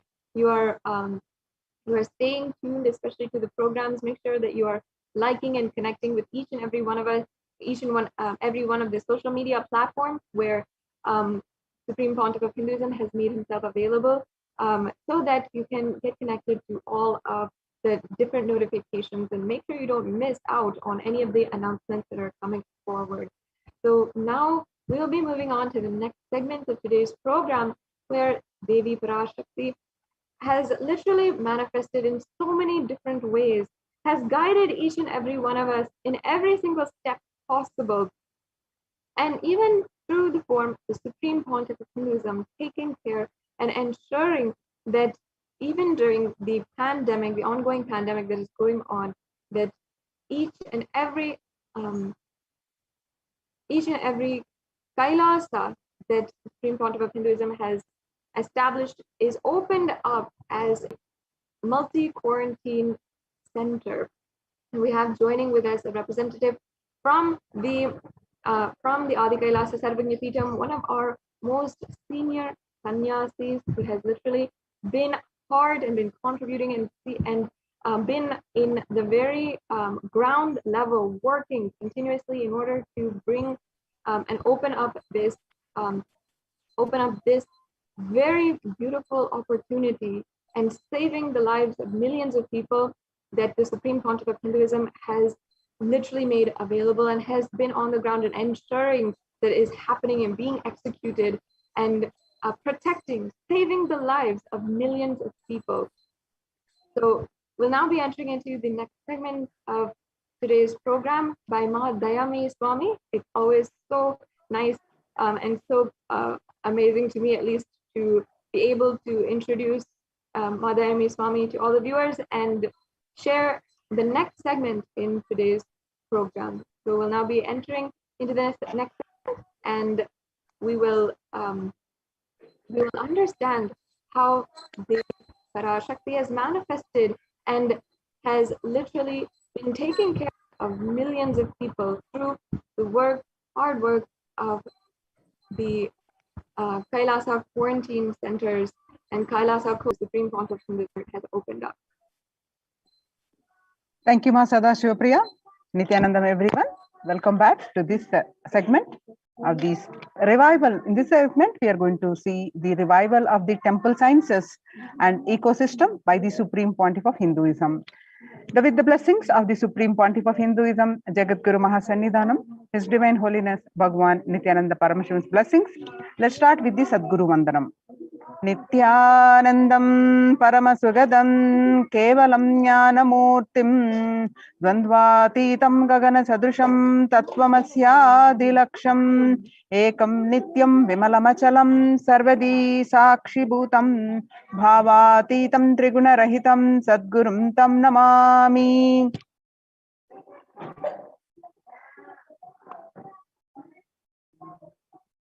So as you see across the India, the many famous temples are in lockdown period, are shut down for an indefinite period. You see, the temples are from the Siddhi Vinayaka temple and the Shirdi Sai Baba temple in Maharashtra, and Puri Jagannath temple remain closed for public, and the famous Puri Jagannath temple. And not only that, all religious places like temples, mosques, gurudwaras, churches, they're all shut down for devotees till further orders. And not only that, in Uttar Pradesh, major Mathura temples ban the entry of the devotees. And the famous Gujarat Somanath temple is also shut down amidst the COVID-19 race. We have just seen the few examples of these temples shut down, and during this time, when the COVID-19 is rampant and the ancient temples are in a lockdown because of the risk of the widespread corona disease, the devotees of these temples were visiting and having darshan of their gods and goddesses for thousands of years. Yet all these ancient sacred sentiments have come to a harming halt after the lockdowns have taken place. The religious fervor of the devotees is being lost due to the pandemic. The Supreme Pontiff of Hinduism is reviving the e-Kailasa ecosystem and bringing all the ancient traditions of the online platforms on Kailasa TV, YouTube, and Facebook. So we will understand more about why temples and why deity worship, and what is the temple structure and how the temples radiate the energy, and how it is relevant, very important aspect of our life to have these temple-based ecosystems.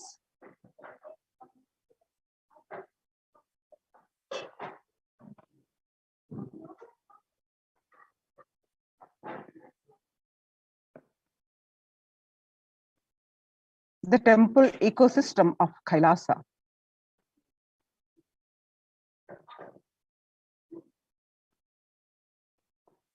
The Supreme Pontiff of Hinduism says, reviving the enlightened civilization is the vision of Kailasa, the purpose of my advent. Paramashiva assuming this body and manifesting. Kailasa is basically an enlightened civilization where everything happens based on the ultimate cosmic principle and ultimate possibilities and powerfulness. You want to know about the universe? They will show you the universe. You want to know about the cosmos? They will just show you the cosmos and simple and straightforward way. Dharma, we had at least 10,000 sampradayas, spiritual traditions, keeping this enlightenment science alive. Each Hindu sampradaya is a spiritual ecosystem created for keeping the enlightenment science alive. Every monastery, every adhinam, every mutt, every temple, every Veda Patashala, every Sarvajna Pita is a lineage or the sampradaya created to keep the ecosystem of spiritual enlightenment alive. Some may be Shakta. These are the various traditions. Some may be Shakta, some may be Yoga, some may be Vedanta, some may be Yoga, some may be Tantra, some may be Yoga Vedanta, or some may be Yoga Shaiva, some may be Vaidika Shaiva. All kinds of permutation and combination. Each temple, each mutt, each monastery, each adhinam, each Veda Patashala, each Sannyasa Sampradaya is a spiritual ecosystem created to keep the enlightenment science alive of that Sampradaya. So Hindu temples are not just worship altars or religious congregation place, or just memorial for certain legendary person or incident. Hindu temples are residence of God. That is why in Chidambaram, Nataraja is one of the Dikshitar, and in Srirangam, Ranganatha is one of the Bhaktar and who is doing the puja himself. Understand? The temples are a residence of God in any traditions of across the world. There was a time in Hinduism we had 56 nations, independent nations, 200 states, 1,700 provinces, and 10,000 sampradayas. Almost 95% of them, population of those days, was Hindus. Slowly, the brutal terrorists invading life negative gangs enter, destroy the spiritual ecosystem, the enlightened ecosystems. In last 1,000 years, we did not have a single nation, we did not have a single state, we did not have a single province practicing Hinduism as a state religion legitimately. And in 10,000 sampradayas, without any doubt, I will say only 200 are left alive, struggling to be alive. And there are three unique things of Hinduism: ability to make the divine land and get rooted in the deity, that is called prana pratishta. Second, the incarnations landing, the ecosystem where the incarnations land, the enlightenment spiritual ecosystem where the incarnations happen. Third, the devotion to the feminine consciousness, that is the Devi worship. These are the unique to Hindu tradition. So Kailasa is a place where everything related to super consciousness is revived. All the sampradayas, all the spiritual ecosystems created for enlightenment will be revived and established in such a way it never gets lost again. They are there forever, serving the humanity. The enlightenment ecosystem, Adi Kailas. Like Adi Kailas, every monastery, temple is an ecosystem for keeping the enlightenment science alive and flourish, which can automatically make people enlightened. Automatic machinery, anybody comes in, they just introduced, inspired, excited, energized, and make the power manifestator enlightened and start radiating and speaking, spreading. Enlightenment become this source for energy and excitement. A person who can make the enlightenment as a source for energy and excitement for anyone is an incarnation.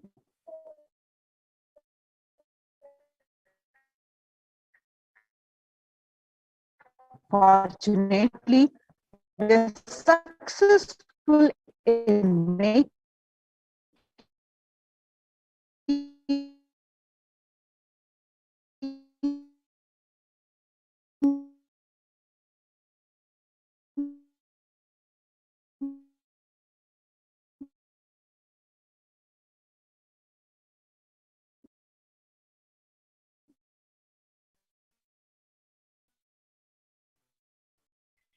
enlightenment as the source for energy and excitement to millions of people all over the world.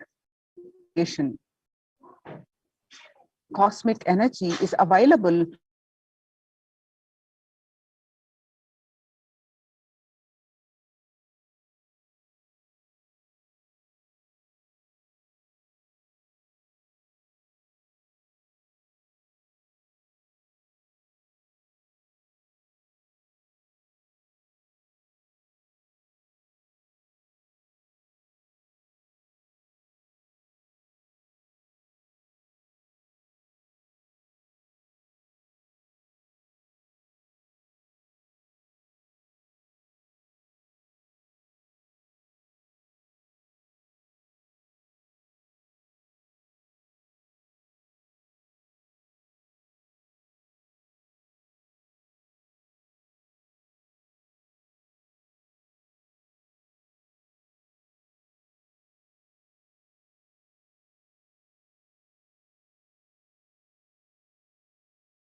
Sorry for the technical glitch. Apologize for the technical glitch. Yes.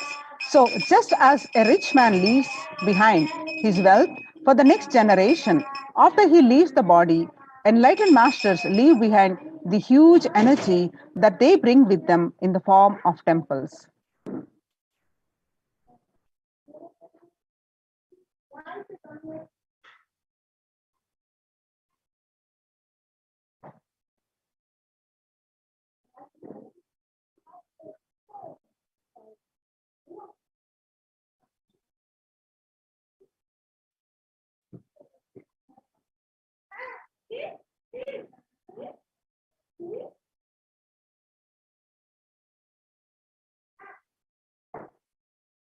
So, for instance, the four main Shankara Pitams were established by the 18th century master Adi Shankara. The Chidambaram temple by Patanjali, the Palani temple by the Siddha Bhogar, the Arunachaleshwara temple by the Saint Idai Kadar, and Tirupati by the Konganavar, and Tanjore by the Karuvarur. The powerful spiritual vibrations present in these places are so palpable that even the most casual visitor can feel its effects in the form of peace, bliss, or clarity. When maintained properly using the subtle powers of mantras, rituals, and meditation, temples can hold and radiate this precious energy for thousands of years. Now we'll see the temple.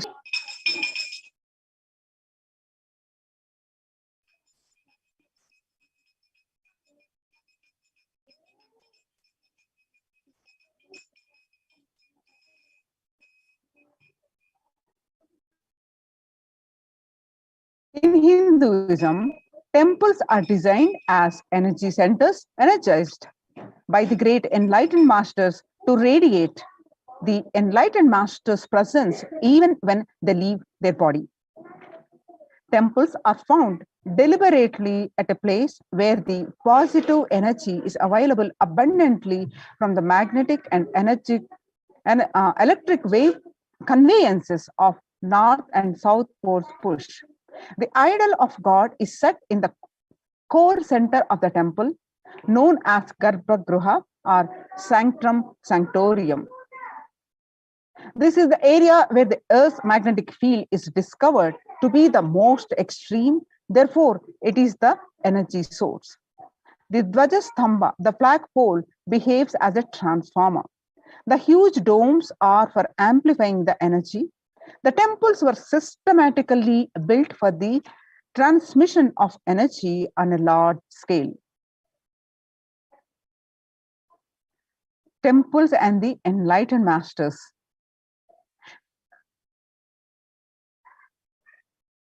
When a rich man dies, he leaves behind his wealth to his wife, daughters, and sons. When enlightened masters leave the body, they leave their wealth of energy, penance, and goodness to humanity at large. Temples are built on these energy fields left behind by them. Either the master themselves build these temples, or they are, when they are alive, or the people who build them after the masters leave the body. These temples are further sanctified through rituals that harness the divine cosmic energy. The famous temple at Kedarnath in the Himalayan range was built by the great master Adi Shankara. The Arunachaleshwara temple of Tiruvannamalai, South India, is ascribed to a great saint called Idai Kadan. And these temples are divine gifts of these great masters to humanity. There are two types of people. The first type generate energy from their own system. They are like solar system. Wherever they are, they produce energy. They radiate energy. Whatever they do, they excel in it. Whatever they touch flourishes. They are the ones who nourish the world, and they are the enlightened masters. And the second type of people are forgotten the art of producing energy from their inner source. These people may flourish, but maybe in one or two fields. Artificial energy source called mind. Since their source is superficial, multidimensional flourishing remains a dream for them. These are the ordinary people from the world. The first category of people help the second category of people by giving a clear-cut technology to achieve. Now, what are the installing deities? As per the Vedic sciences, there are two ways to install the energy in a deity. One is Agama Pratishtha and the other is Prana Pratishtha. In Agama Pratishtha, energy installation is done by the second category of the people. It is done essentially through chanting of the mantras. This method will install only a few volts of energy. The energy intensity will be decided by nature of the mantras, the accuracy with which it is chanted, and above all, the psychological state of the person chanting them. In Prana Pratishtha, the energy installation is done by the first category of people. It happens through a direct connection with the divine cosmic energy that nourishes the whole universe. The first category of people, who are the enlightened masters, are pure channels for the divine cosmic energy to flow through.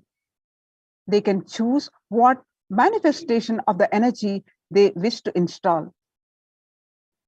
For the goodwill of society, these masters have worked on the science of the inner world and have installed various aspects and have installed in these devices, in these deities. Every historic temple has its own significance. Each deity has its own boon to offer depending on the type of energy installed in it. That is why, in order to conceive children, you go to a particular temple. In order to wed a suitable spouse, you go to a different temple. To defy planetary influences, you go to a different temple. For financial problems, you go to a different temple. So these benefits are nothing but the special energy packs. Temples are structures that replace an enlightened master's presence. Enlightened masters, by the sheer presence, heal people. They heal not just the physical level, but the being level. They keep the inspiration for spirituality alive. Their presence offers an ambience of sacredness. Temples are spaces created by masters to offer these same things that they offer. While consecrating the Nithyanandeshwara Paramashiva temple sanctum at the Bangalore Adinam, the Supreme Pontiff of Hinduism, Nithyananda Paramashivam, said, "An enlightened master is the cosmos in human form. The ultimate human form fit to perform a sanctum consecration." For an enlightened master, the energies of expression through any means never gets exhausted. For example, for an ordinary human being, the grief emotion or the joy emotion exhausts when expressed through tears. The pitta, the fire element of the body, exhausts through anger. The lust energy exhausts through a sexual act. The power of speech exhausts in his very saliva the moment it is uttered. All these energies of expression become exhausted as he uses them. An enlightened master's energy of expression cannot be exhausted through any of these means, because he is existence, the inexhaustible source of energy in human form. Because masters do not need a body to execute their work. They can continue to do these things they do even after they have left their physical body. The sanctum created and energized by them will radiate the inexhaustible energy and nurture energy being that seeks it. Only a master who can function without the help of his body is capable of creating a true sanctum, one that will materialize things exactly the way he does it. So many of us wondering, if God is everywhere, why go to a temple? If you are wondering this kind of question, Ramakrishna Paramahamsa has a beautiful answer. Sri Ramakrishna is a great enlightened master of the 20th century, gave a beautiful answer. There is a milk all over the cow's body, but we cannot get it just by piercing it anywhere. Through the cosmic, and though the cosmic energy is available everywhere, we are not able to perceive it because it is extremely subtle. Cosmic energy is available in the most subtle form. An enlightened being or highly evolved soul knows the science of distilling this subtle energy into a gross form which we can perceive and absorb.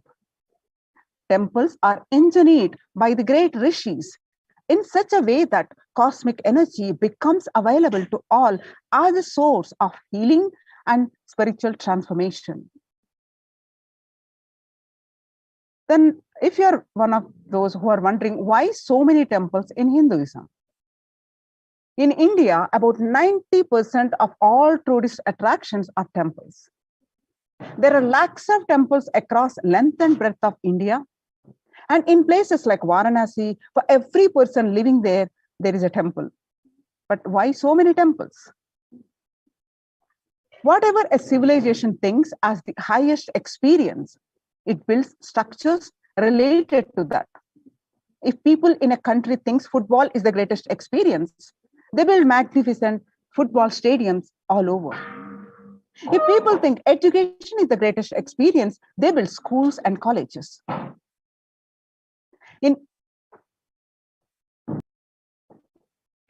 For thousands of years, Hindus in India thought of enlightenment and God as the highest experience. So they built temples.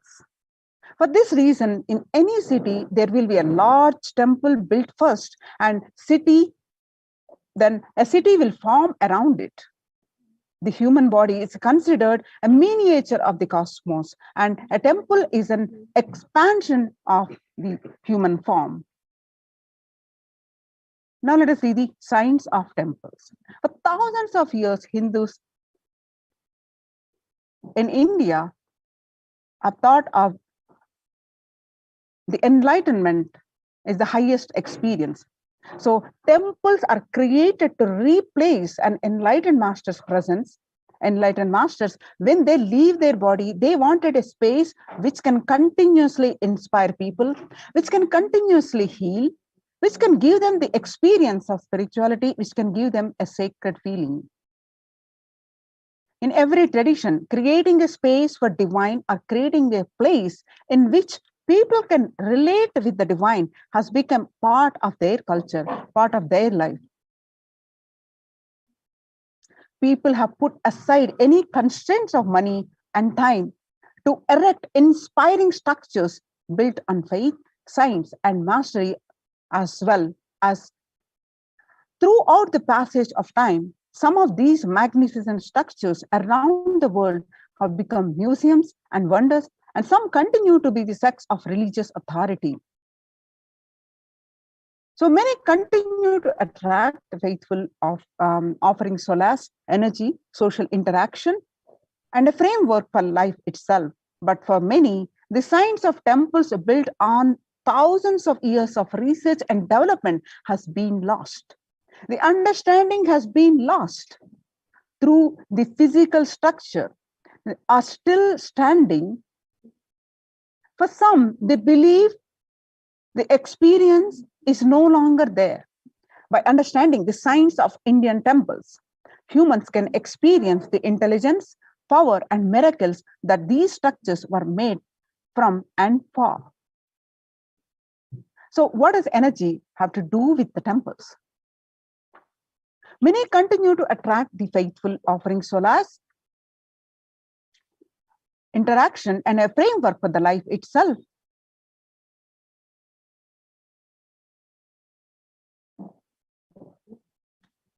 When an enlightened insight into the play of matter and energy that makes up the universe, the Vedic seers had declared more than 10,000 years ago that whatever exists is nothing but energy. Ishavashyam idam sarvam. From the Ishavasya Upanishad, first statement. The last statement of science, E is equal to mc square, that whatever exists is energy, is the first statement of Upanishad. Whatever exists is energy. So the last statement of science is the first statement of Upanishads. Whatever exists is energy. In modern times, temples are truly the oxygen bars for the soul.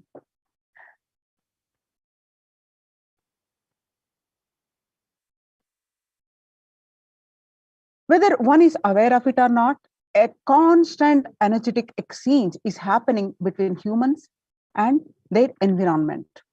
People live and move in an ocean of chaotic energies, both positive and negative. On certain levels, people are powerfully influenced by the energies and thoughts of others. The energies of living and working spaces, the residual energies of the objects that are touched, the energy and the situations encountered. Energy imbalances in the body are the root cause for a vast majority of ailments, from obesity to insomnia to mood swings. Today, more than ever before, the Vedic intelligence that gave rise to the concept of temples can be appreciated for its ancient and modern technology based on thousands of years of research and development. The powerful positive vibrations present in a temple can flush out negative energies. Without even being aware of it, deep cleansing, recharging, and ultimately purifying of the being can happen effortlessly in a temple, resulting in physical and mental healing. In modern times, temples are truly the oxygen bars for the soul.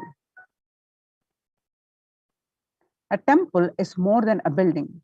The entire art of building temples is not a mere art. It is a science.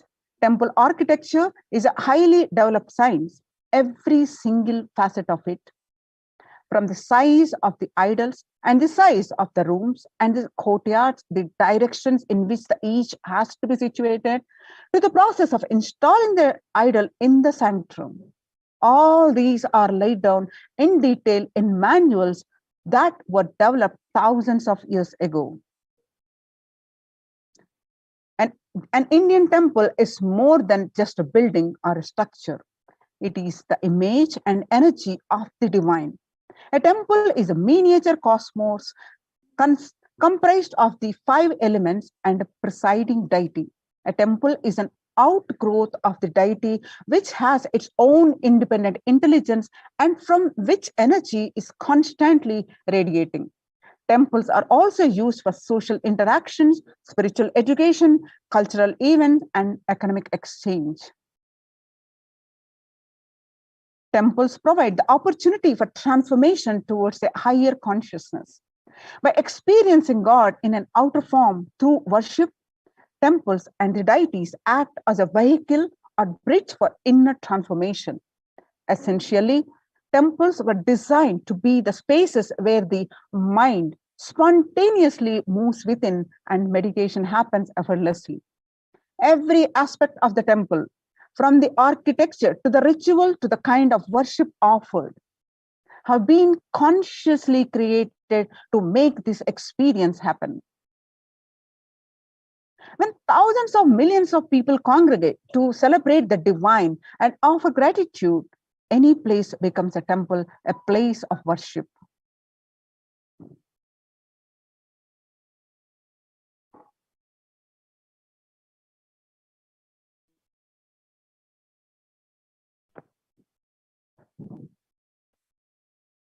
Now, let's watch the Supreme Pontiff of Hinduism speaks about the deities holding the energy when doing the Prana Pratishtha.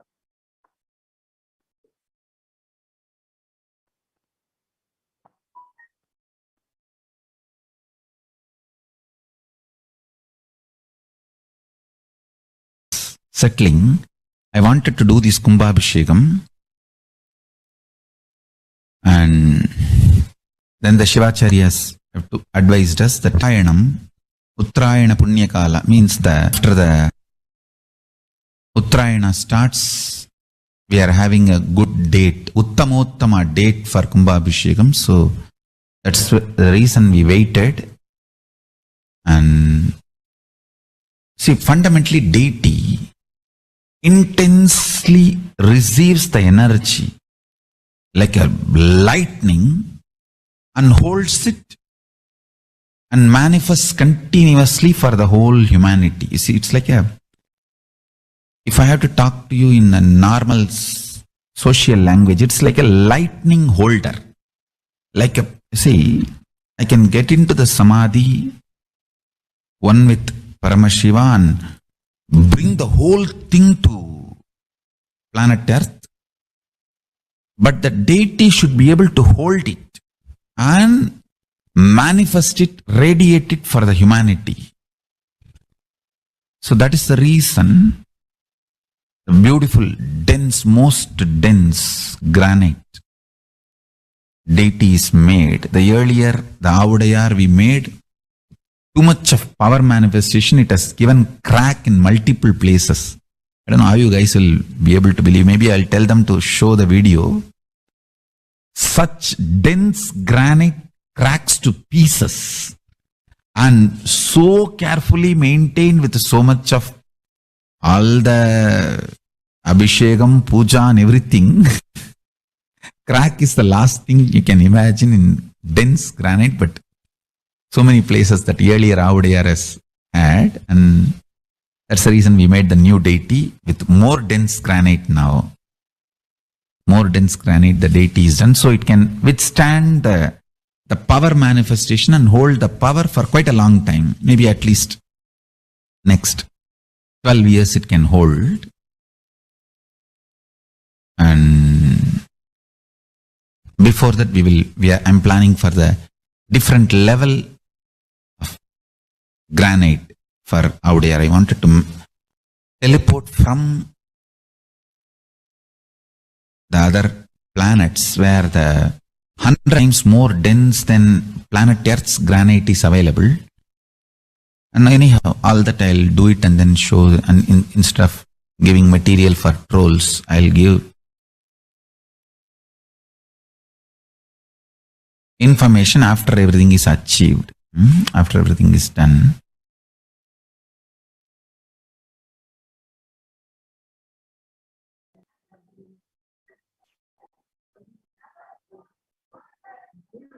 So the various temple structure and murtis are energy vibrating at frequencies that raise own frequency. This idea of temples at a metaphysical level goes beyond symbolism. A temple is usually seen as a link between the man and the divine, between the earthly life and the divine life, between the actual and the ideal.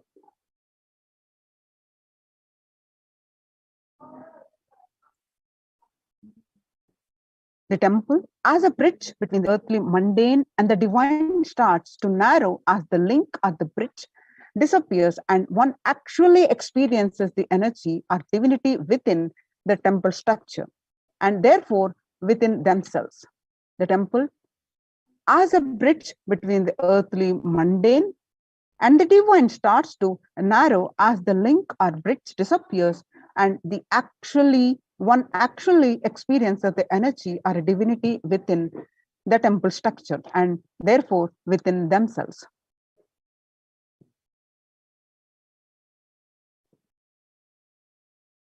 The very temple structure and murtis are energy vibrating at frequencies that raise one's own frequency. The 5 elements representing the macrocosm are seen in all aspects of temples. In the construction, the worship, and the rituals. In the temple itself, the foundation of the temple represents the earth, that is Prithvi, the walls of the sanctum, water, Apaha, and the tower over it is the fire, that is Tejas. The final tire of the Vimana, above it is the formless space, that is Akasha. The sanctum is thus a constellation of 5 elements that are basic building blocks of all existence. In physical form, the temple is conceived as the physical form of God. The Garbhagriha, the Garbha is in Sanskrit is for womb, and Griha means a room. So represent the head and the Gopura, the tower at the feet of the deity.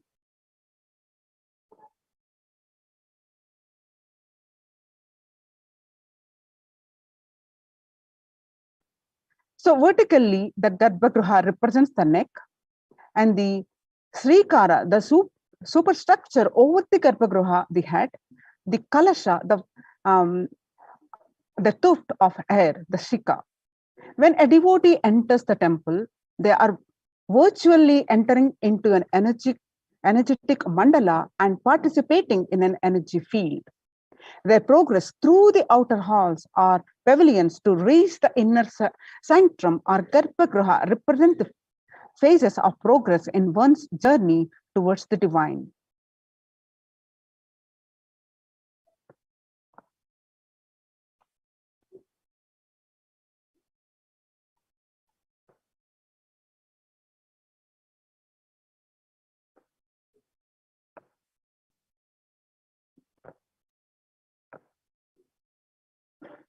Now, with this understanding of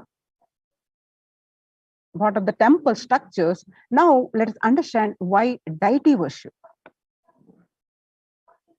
With the blessings of the Supreme Pontiff of Hinduism, in his own words, please understand, deities are not mere idols. They are embodiment of ideals. We do not worship the idols, but we worship the ideals represented through the idols.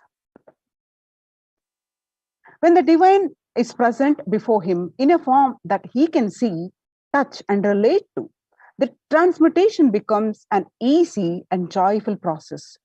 Second, the deities in a real kshetra. A kshetra is where the high frequency vibrational energy is present for thousands of years. So, deities in a real kshetra are always carved in the of ancient masters and enlightened beings. No longer in the body, they can be invoked through the name or form they used while in the physical plane.